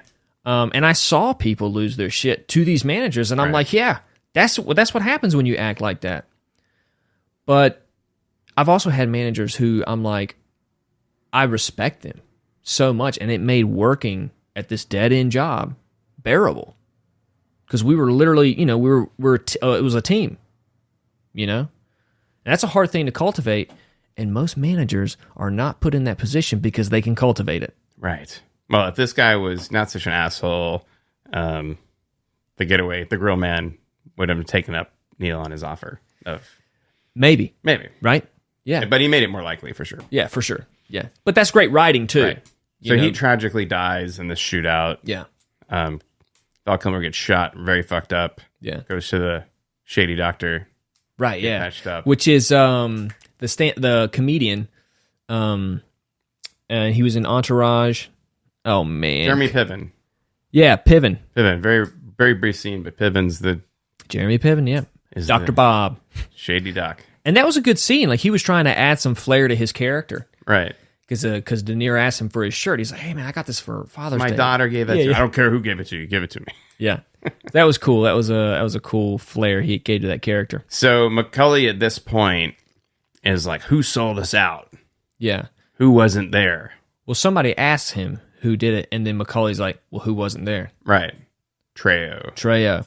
So Macaulay arrives at Trejo's house to find him mortally wounded and his wife killed. Yep. Trejo reveals, like, Macaulay's like, he's still like, dude, he's still like remorseless. Seeing Trejo laying on the ground dead and like, or close to death. Yeah. He's like, hey, man, you better tell me because I know you ratted us out. Right. Who did you tell? Who knows? Who? But again, it's like, who did this? I think he can put two and two together that he may have said, he said something about the bank job. Yeah. And, whether Waingro knew the bank job before that or Waingro is trying to get McCulley. So he's found Trejo first. Yeah. He's interrogating Trejo. Yeah. Like, where's McCulley out? Where's the out? Because they have an escape route set up. Right. And Macaulay's yelling at Trejo, like, what did you tell him? And he's like, I don't remember. I don't remember. And you believe that because of how fucked up he is. His face is so swollen. Like, they beat the shit out of him. Right. And he's like, I can't feel my legs. Yeah. My Anna's dead. Don't leave me like this, Neil. And so he asked Macaulay to kill him. Yeah. And he obliges. Macaulay does it. Which is a great shot. Classic. Yeah. Don't show the shot. Right. Show the outside of the house and the flash of light. Well, yeah. So before he dies, Trejo tells Neil it was Van Zandt and Wayne. Like, who did this? Waingro. He's working for Van Zandt. Like, who else knows? So now Macaulay's like, okay, do I go after Van Zandt and Waingro? Yeah. Like, I've got to track this down. So he talks at some point. He talks to Nate. Where's Van Zandt? I'm gonna go kill this guy. Yeah, so Macaulay breaks into Van Zandt's mansion and shoots him dead. Yeah. He asks him a question, though, right? Where is Waingro? Yeah. He's like, how the hell I should know? Which is the worst thing he could say, because if you don't have any good information, I'm just going to shoot you. Yeah. He didn't. You should have said, well, are you going to kill me if I know? Yeah. Upon learning of Macaulay's connection to Waingro and discovering that Waingro is hiding at a hotel, Hannah's unit decides to use him as bait to lure Macaulay. Exactly. So Hannah says, get this information out to all the CIs that this guy is there. Yeah. They set up a team to watch him. Yeah. And Nate, usually the supplier of good information, right, hears this because he's connected. Yeah. And says, hey, I know you probably don't want to deal with this guy or have time. Yeah, he's heading to the airport with Edie to get on a plane. But, Waingro's in this hotel under the name of Jameson. Yeah. And the way that Nate says it, he's like, I know you don't want this. I know you don't have the time for this or something like that. And he was like, I don't. Yeah. But go ahead and give it to me. Right. Yeah. And then he makes that turn. Right. So at some point after the robbery, there's a few things happening. He's taken Shahurlis to the doctor. He's got to recover. And then Shahurlis tells Neil, like, I'm going my own way out. I'm not leaving without my wife. Right. And so Neil's like, okay, fine. I get that. Yeah. And Neil's got to set up another out because he can't trust his out. It's been blown. Yeah. Like, Nate's like, how do you know that they know you're out, your escape route? Yeah. It's like, well, after what happened today, would you trust it? Right. No. Yeah. Yeah. So Nate sets up another exit strategy for him. Yeah. And so De Niro goes to Edie's house. She knows, was that you on the news killing all those people? Right. Like, how could you do this to me? And then there's like, you need to, they talked about, De Niro said, come with me to New Zealand. Yeah. back when they were lovey-dovey. But now she's like, why did you do this to me? Like, this is a bad man. But yeah, he convinced her, like, she's going with him one way or another. Yeah. Or he might even kill her. So she begrudgingly just, like, plays along. Yeah.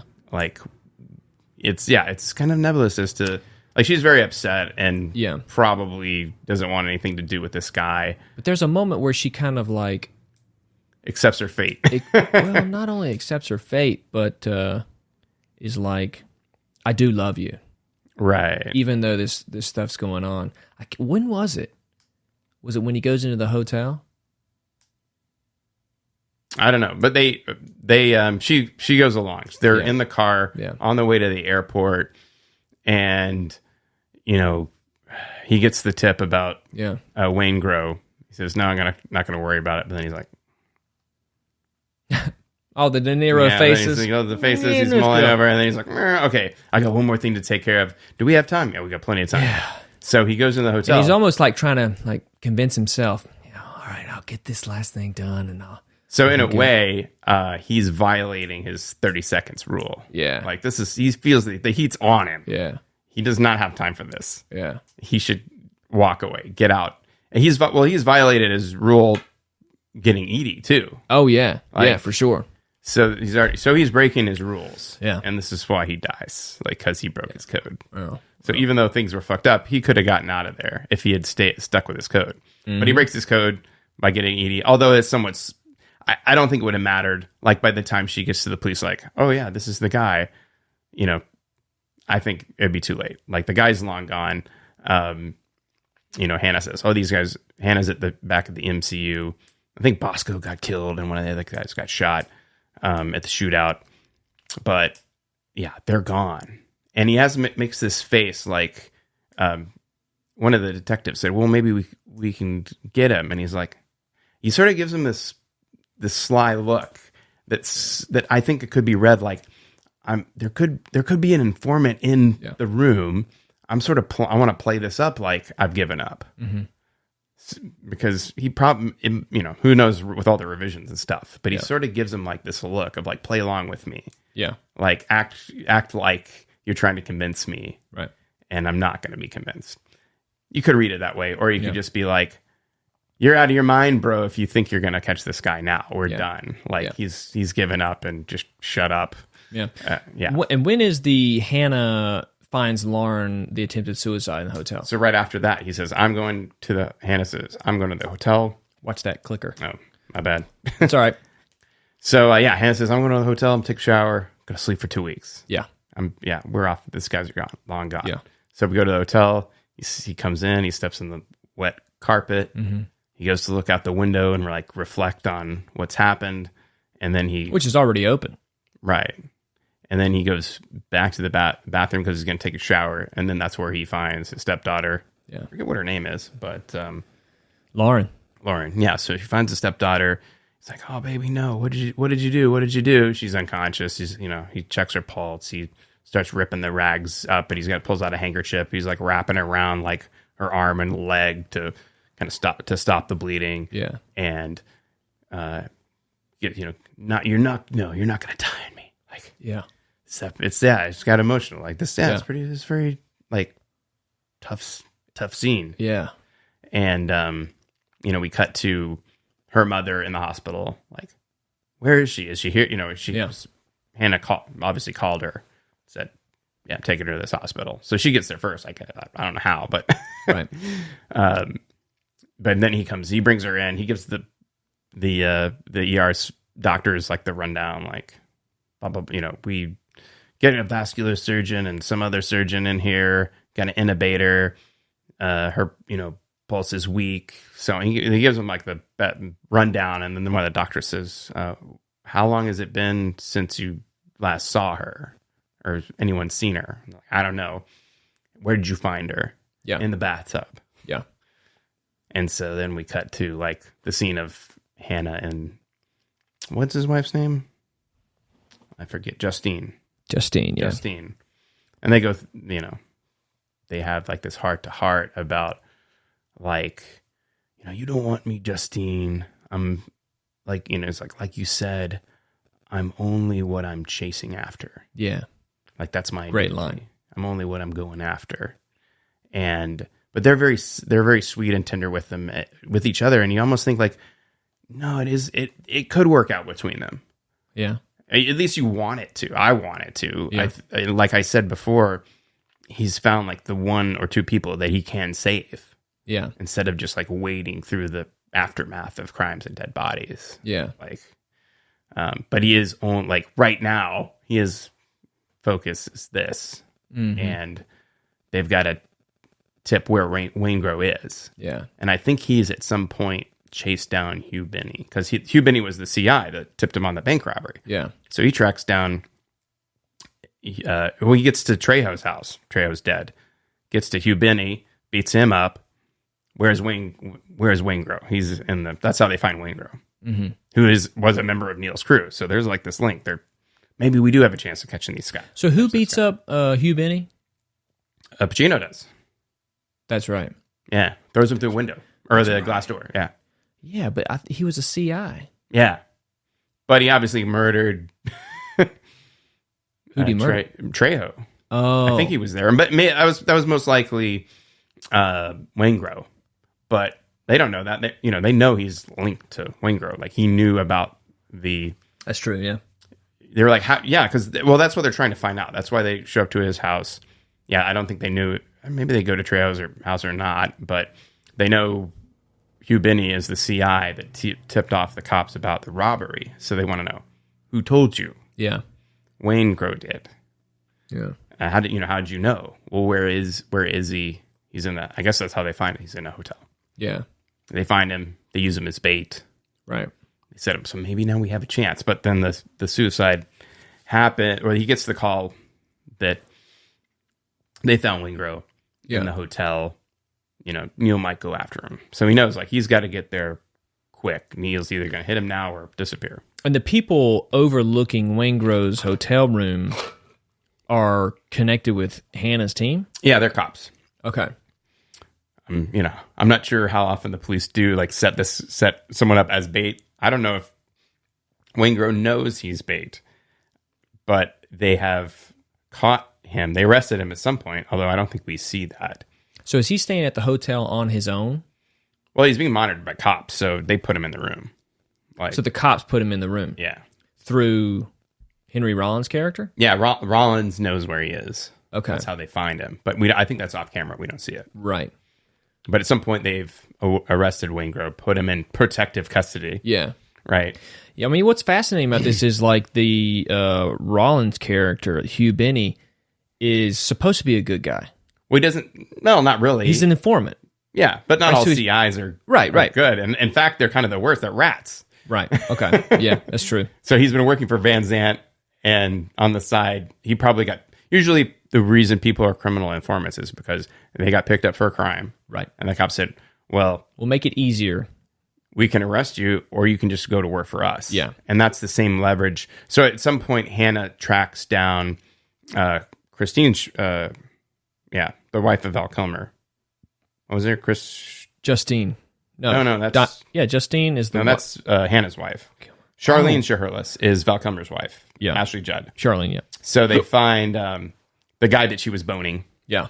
And that's a great scene because it's like, why did I get messed up with this broad? And we're just like, because she's got a great ass. Yeah. And you got your head all the way up it. Yeah. And apparently that was the first take. And like Hank Azaria, does the voice. That's who plays the guy. Yeah. Does a lot of the voices on The Simpsons said like, oh, he was like scared. Yeah. And so, yeah, that's the leverage. They say, you work for a, we got, they bust into his office and like, who the heck are you? They rough him up.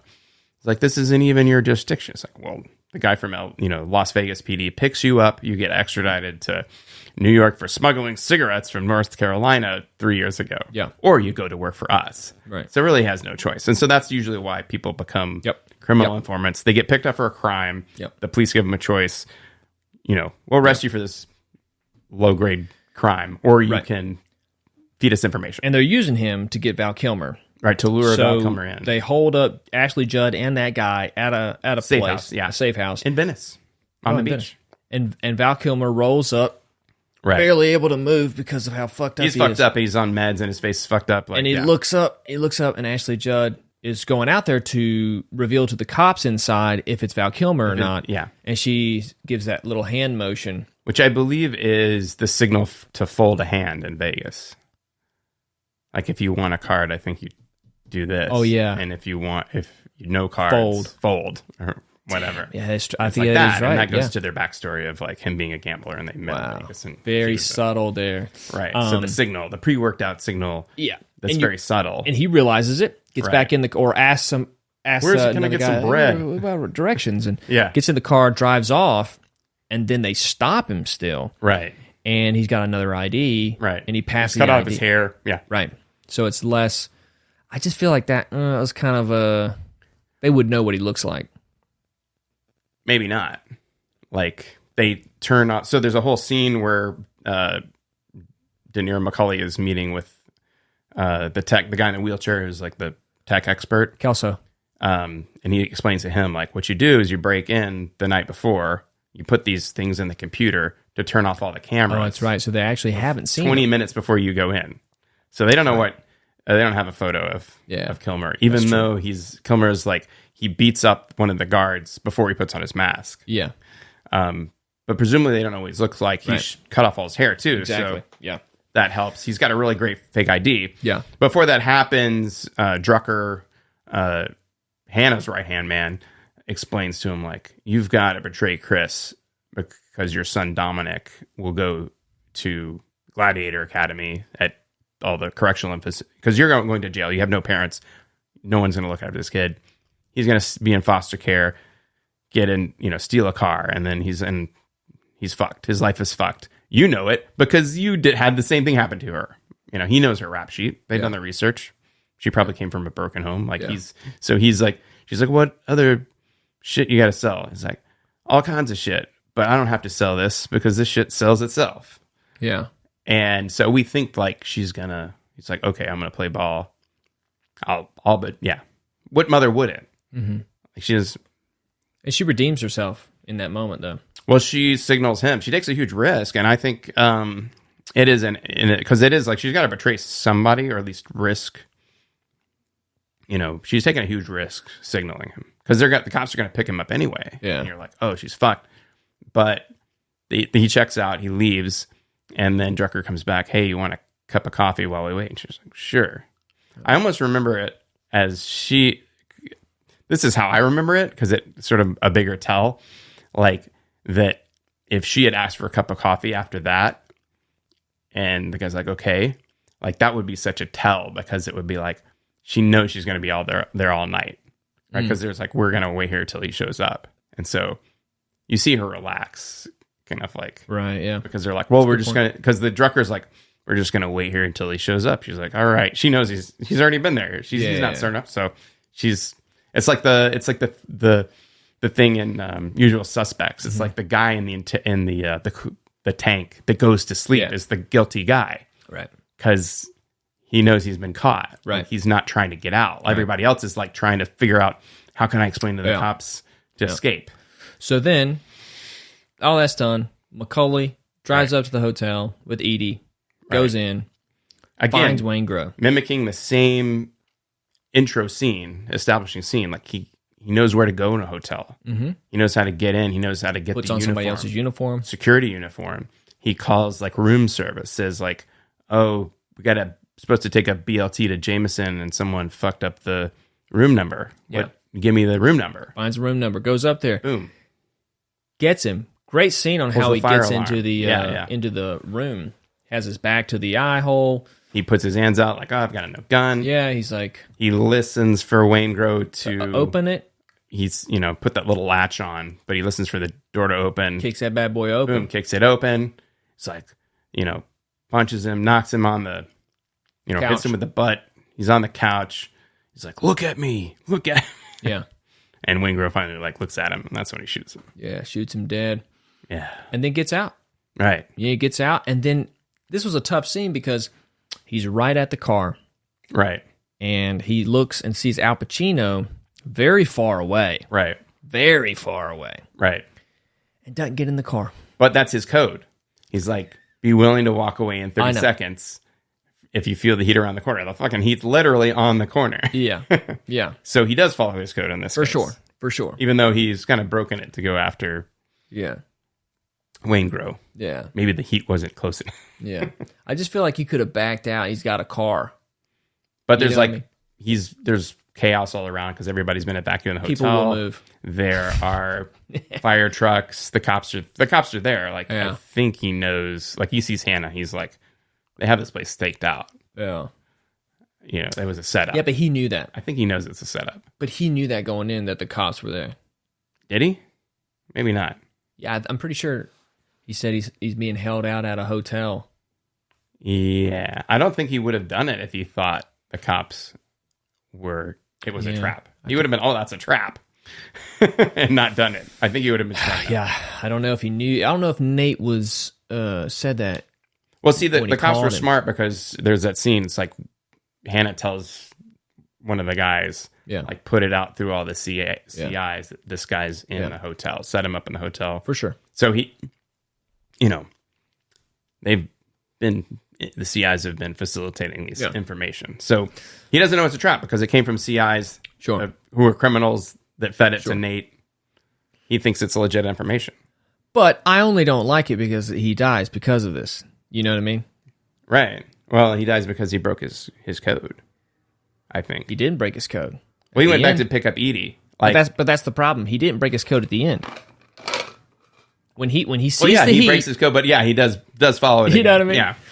So, and I only dislike it because what it leads to, right? I feel like he could have, but that's why this is a good movie. It's like you actually do care about Macaulay, right? But it's like when you live this life, it's bound to happen. He does some redeeming things, like he saves Chris and he kills the psycho Wayne Grow, and Van Zant's a bad guy too that he kills.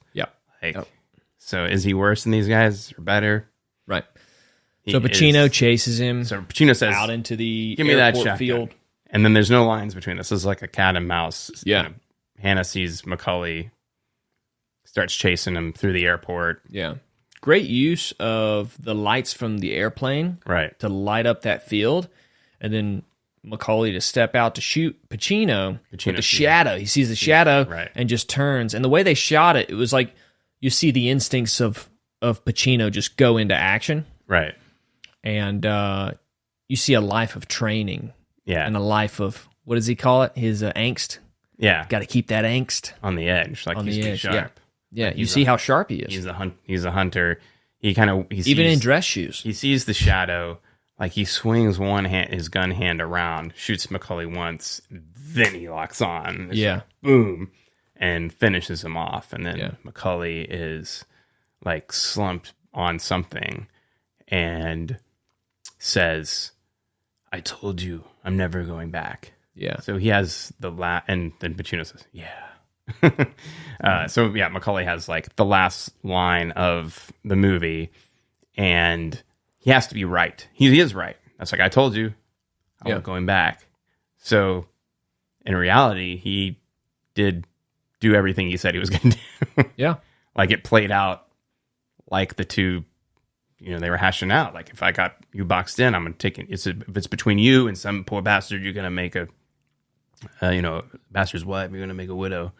Did De Niro take a shot? Down. I don't think so, no. So here's the ending. And this is what I picked up on the ending. As De Niro's dying, or as Macaulay's dying, he puts out his hand. Yep. And Hannah grabs it. Yeah. And, like, holds his hand while he's dying. So that shows, like, the mutual respect. Yeah. And I think, like, if you really want to get deep, it's like their souls are touching. Or even, like, Macaulay's soul is going into Hannah because of, like, he's only what he's chasing. And so in a way that, like, they're merged now. And what does Hannah become if he has nothing to chase? Like, nothing. Right? So his identity is tied to this guy's identity. Yeah. And so what do you think the last scene is, though, or the last image? I mean, I can't remember that. I think the only thing I can remember is Hannah's back to the audience as the air, the sky is there, and it's playing Moby's "God Moving Over the Water" song. Exactly. Yeah, it's so great. It's so we have that main theme that's at the beginning of the movie, and then the last image we see Neil facing the camera, dead. Still holding Hannah's hand. Hannah has his back of his head to the camera. So it's almost like he's disappeared. Like he's gone. He doesn't have an identity anymore. I think that's what that symbolizes. Hannah's back to us? Yeah.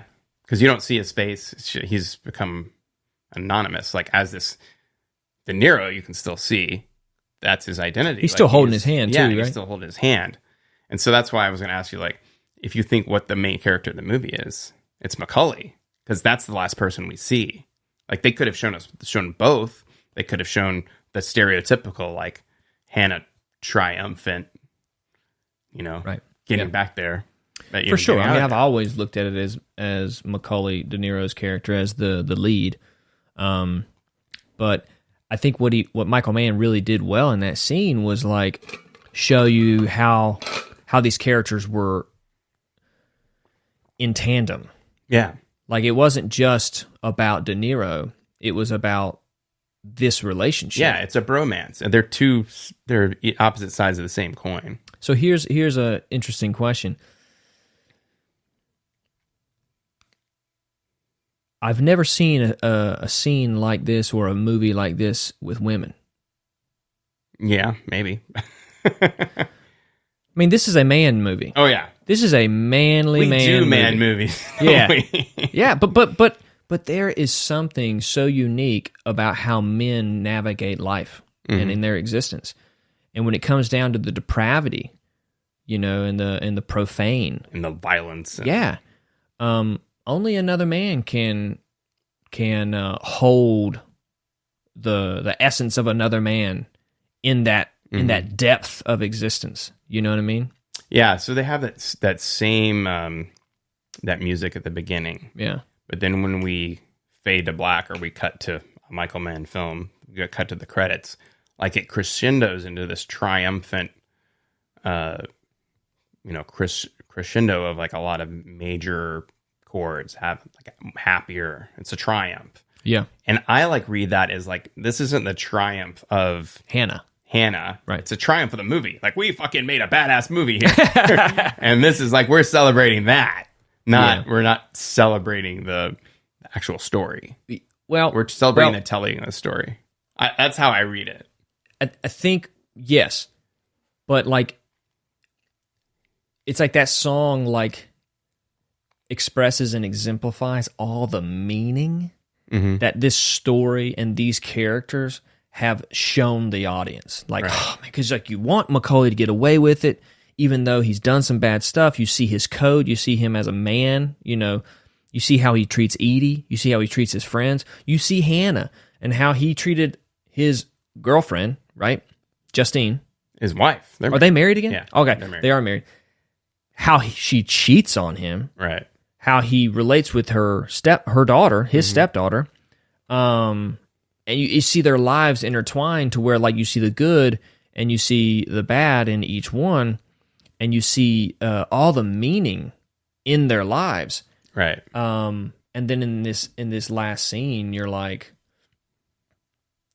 you feel such like there's a catharsis. Oh yeah, that you feel. It's over, and it's over, but it's tragic. It is tragedy. Oh yeah, And there is meaning. There's so much meaning in this tragic tale.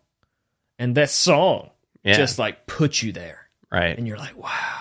And there's a very similar musical element going on right before they cut to black that was in Jaws after they killed the shark. And it's like, I don't know how to really describe it, but it's either like a sort of it's piano and it's like a trickling effect of, you sort of like feel like it's rain, like it's like a little like piano riff. Yeah, it's very similar to the same riff that over the main scene that they had like in Jaws after he killed the shark. It's like this kind of very angelic, blissful sort of piano rain, if you want to call it. It is like it helps with the catharsis. You know, it helps you like sit in it. But it's like it's sort of, I would describe it as like the music is like a dream. It's like dreamy. Yeah. It's very ambient. Yeah. There's not a lot of like heavy hits. It's just like solid pedal with, you know, pedal tones or just long extended notes with tensions coming in and out. But it's a constant like drone. Yeah. Through most of, you know, a lot of the music. And then they put in little elements like the, you know, piano rainfall, as I call it, or other like tensions and some orchestral stuff to like build tension. But yeah, it has like same thing as like same little element as like when Jaws is killed. Yeah. Same, you know, with Macaulay being killed. He's Jaws. Right. Yeah. And there's something about tragedy that like it makes you feel like, oh, but if it was just a little different, you know, this person would have made it through. Right. But it makes sense why it didn't. You right. know? And it's a sad truth of like when you witness a real great tragedy, like you cannot have tragedy without meaning. Right. Because you're seeing all the meaning and you're like, oh man, I want this to happen for this person. And it's like, oh, but all these things are in the way. Right. And you feel it. And then that music is almost like acknowledging it. It's like, we see the like end result of this person made choices, why they made the choices, and why it, you know, and what happened. And it makes sense. Yeah. And that's like the main difference between comedy and tragedy is like in the historical sense, right? Is a comedy is just a story that ends on a positive note. Right. Tragedy ends on a negative note. Right. But when you watch so many comedic endings, right? If we're talking Aristotelian comedy tragedy, most movies are happy endings. Right. All your Marvel movies, happy endings. Right. Except the one with Thanos, Endgame or Infinity War or whatever. The one that Endgame. Yeah. Tony Stark dies. The first one though, where half the population of the universe dies. Right. That's a tragic ending. Right. But then they redeem themselves in the next one. So, but you get tired of the happy ending. Right. Because you're like, yeah, but that's not as close to my life as, you know. That's not realistic. Yeah. And can't all work out. And then it's like you need to see tragedies to almost have more hope. Right. In your own life. Isn't that interesting? Oh yeah. For sure. It's fascinating because like if you just watch these happy ending movies, it's almost like it is a way to escape the reality of how sad or disappointing your life can get at some points. Right. But then witnessing a tragedy, you're like, that could be worse. That feels honest. Mm-hmm. You know what I mean? And you do need both types of stories, both types of endings. Right. And I think it's a double ending because it's tragic for one character and triumphant for the other. Yeah. And so what do you think happens with Hannah and his wife? Like post-movie. Yeah. See, I would like to think that they patch things up. Yeah. And Hannah finally, since he doesn't have anything to chase anymore, and realizes the people that I can say I saved this daughter and she needs saving, and I can save this marriage, it needs saving. Like that's something important and valuable too. And you know, he's kind of an older guy at this point. Like he's nearing retirement age, can't chase these guys for the rest of your life. I would like to think like, you know, he retires and moves on and focuses on something else. Yeah. And gives up that life, because that was what like Neil couldn't do. He couldn't walk away from his situation, or he was trying, but yeah, I don't know, man. I'd like to think that but that's wishful thinking. I think they do set it, but I think the lives it's left open. You don't know. Yeah, the world in which, I mean, this is a neo-noir. definitely a neo-noir. I mean, these people are, I heard somebody was talking about, what these people are doing, what these characters are doing versus what they want are constantly in conflict. Right. And obviously part of that is the world in which they're living. It's almost like you can't have your cake and eat it too in this world. In this situation, right. Chasing criminals and being really good at it. Right. And then also being a criminal and having a family. Like, well, yeah, neither of them have like normal life. Is that what you want? What is that? Ballparks and barbecues, ball games and barbecues. Right. Is that what you got? Like, in the scene, in the diner scene, Hannah's trying to pick his brain. Like, why do you do what you do? And, there's talk of their like relationships, and it's like, do you got a girl? Yeah, I got a girl. What do you tell her you do? I tell her I'm a salesman. Yeah. And, but I think, Hannah asked him, did you not want to live a normal life?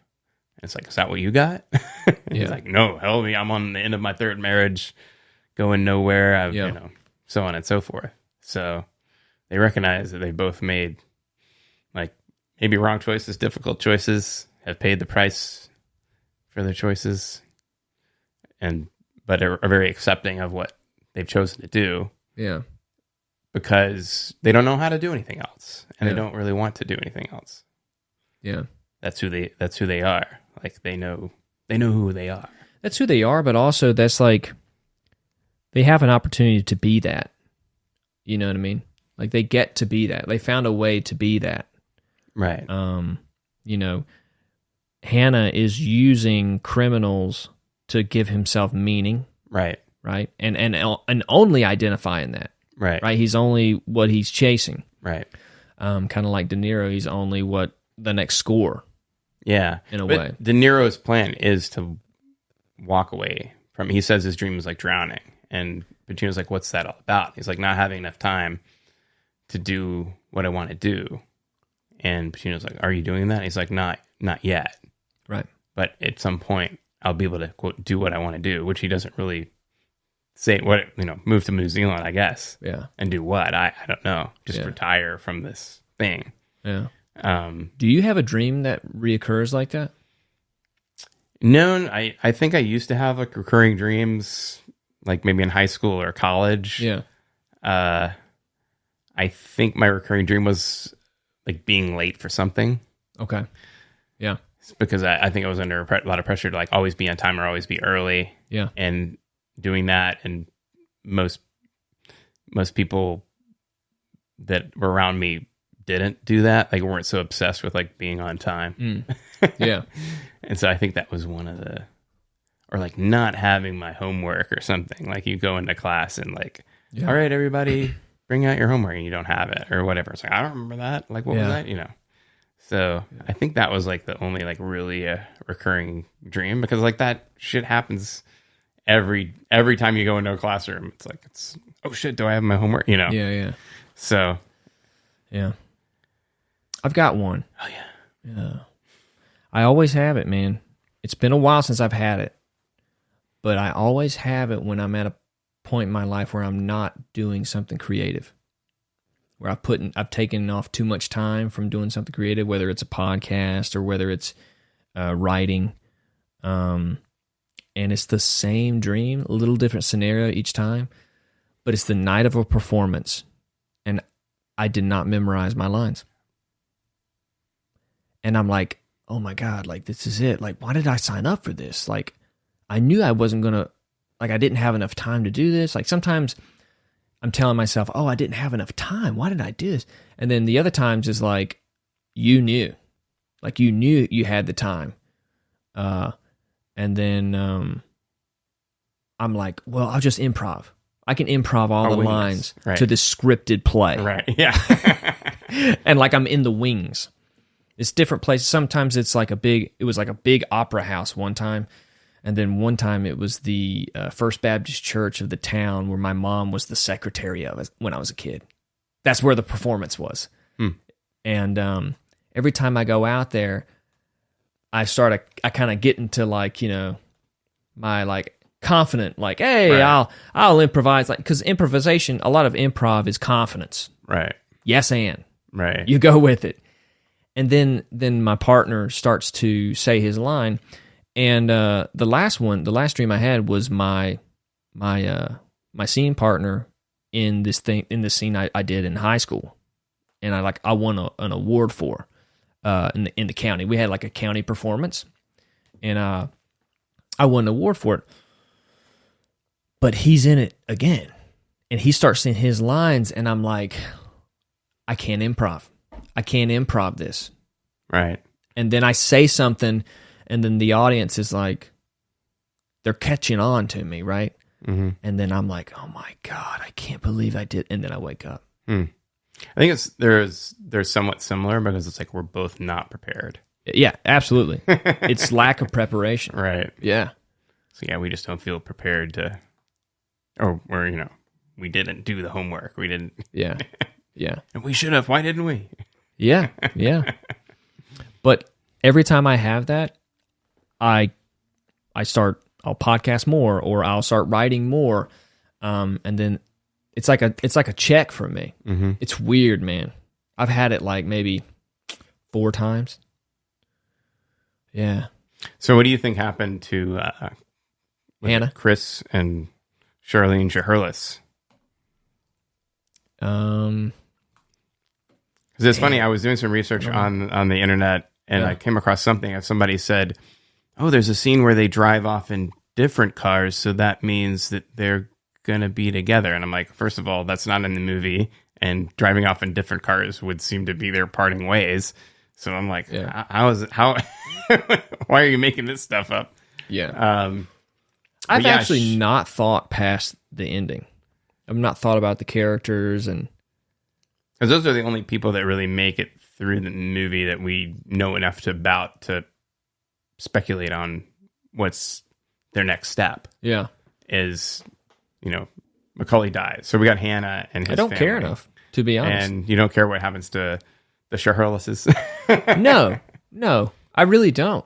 I mean, they're important because they're part of Macaulay's crew to me.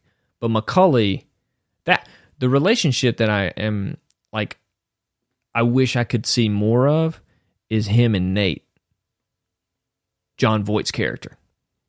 Well, I think you see that Macaulay is jealous of other people in his crew that are married, and he's the loner. And I don't know if he's jealous of it. Well, I think he respects it and is like, I want that too one day for me. Exactly. And but I'm the leader here, and I can't. Right. I have responsibility. Too much responsibility to do that. Yeah. But that's sort of why that scene, like he's the lone guy having dinner with his colleagues. They all have wives. And then he jets out. He calls Edie. He's like, right. It wasn't a one-night stand for me, Right. Yeah, exactly. I was afraid that was a one-night stand. It wasn't for me, baby, Yeah. So, yeah, he's trying to, patch up the marriage on the rocks between the Shaherlises. He's trying to fix that. Yeah. Because and it's so funny, like he has that line in there. He's like, yeah, when you met me, or yeah, Edie asks Macaulay, like, are you married? 'Cause she doesn't know anything about it. And he's like, no, when I met you, I was on needle on zero going the other way or something like that. Yeah, it was an interesting line. Yeah. And so it's like, yeah, he was not thinking, like when he finds Chris in his house that has no furniture, like he knows, he's been kicked out of the house. And so he's crashed at my place, which is like a beautiful ocean view right on the water. Yeah. And so that's how we know that he was, that's his place. Yeah. And so when he hooked up with Edie, that's how we know that was her place, right? In the very beginning, because we don't see her working there. What's another, and we'll end on this, but like, what's another neo-noir film that L.A. Confidential? L.A. Confidential, I would believe. I've yet to see that one. Oh, I got to see that one. Yeah, great. It's amazing. That's Russell Crowe. I believe it's Guy Pearce. the same cinematographer as he. Got it. That makes sense. Yeah. Well, man, That was another 2.5 hours or 2 hours and 15 minutes. I know. You can watch the movie or you can listen to us talk about it. It's still not as long as the movie. Right. Okay, right? Good. That's good. Yeah, we're save you a little bit of time. Yeah. We're making sure that we never go over the length of the actual movie. Right. Yeah. But we're picking a lot of long movies. Right. So, cool, man. Anything else you want to say about it? This is an awesome movie. Everyone should watch it. This is on your bucket list of movies. Yeah. One of the greatest films ever made. I don't think it won any major awards. It was nominated for some stuff, but I didn't see any Oscar nominations or wins. It might have been nominated. Yeah. Heat was ranked 25th highest grossing film in 95. Of all time or just in 95. Yeah. Well, yeah, it was up against Toy Story and Jumanji. Wow. But those will have larger audiences. Heat's a gritty movie. Yeah. Rolling Stone ranked Heat 28 on a list of 100 greatest movies of the 90s. Dang, that might be an interesting list to check out. They're always doing lists. Always listed. Guardian ranked at 22 on the greatest crime films of all time.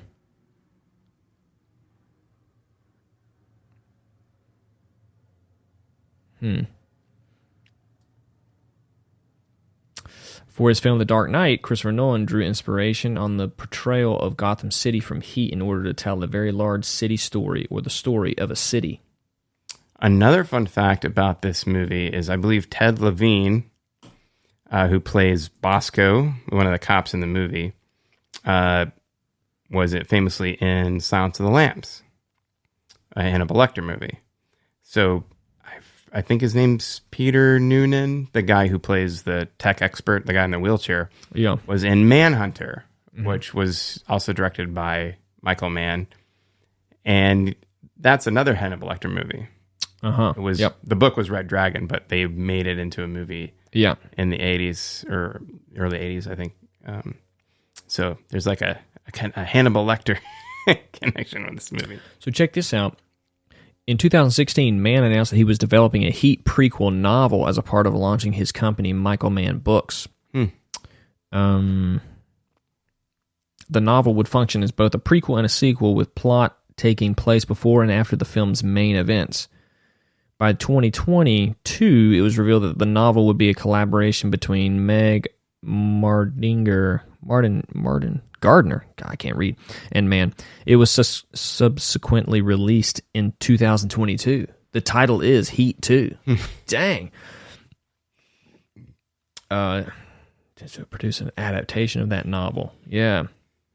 Dang. Reaffirmed that his plans to adapt the novel follow-up into a feature film while stating that the principal cast from the first installment may be recast for the adaptation. It was reported that the sequel... No Oscar wins for this movie? Nothing. Yeah. Crazy. It's reported that the sequel was in development this year with Adam Driver in talks to play young Macaulay. Interesting. I didn't know this novel was out, dude. No, I didn't either. Wow. And the other fun fact is the train platform used in Heat, and we see the opening scene, is the same platform they used in Collateral when Tom Cruise shows up. I was going to say. Or escapes, actually. Escapes, yeah, and dies. Yeah, on the train. Yeah. On that same train. And then cut to Macaulay again. Yeah.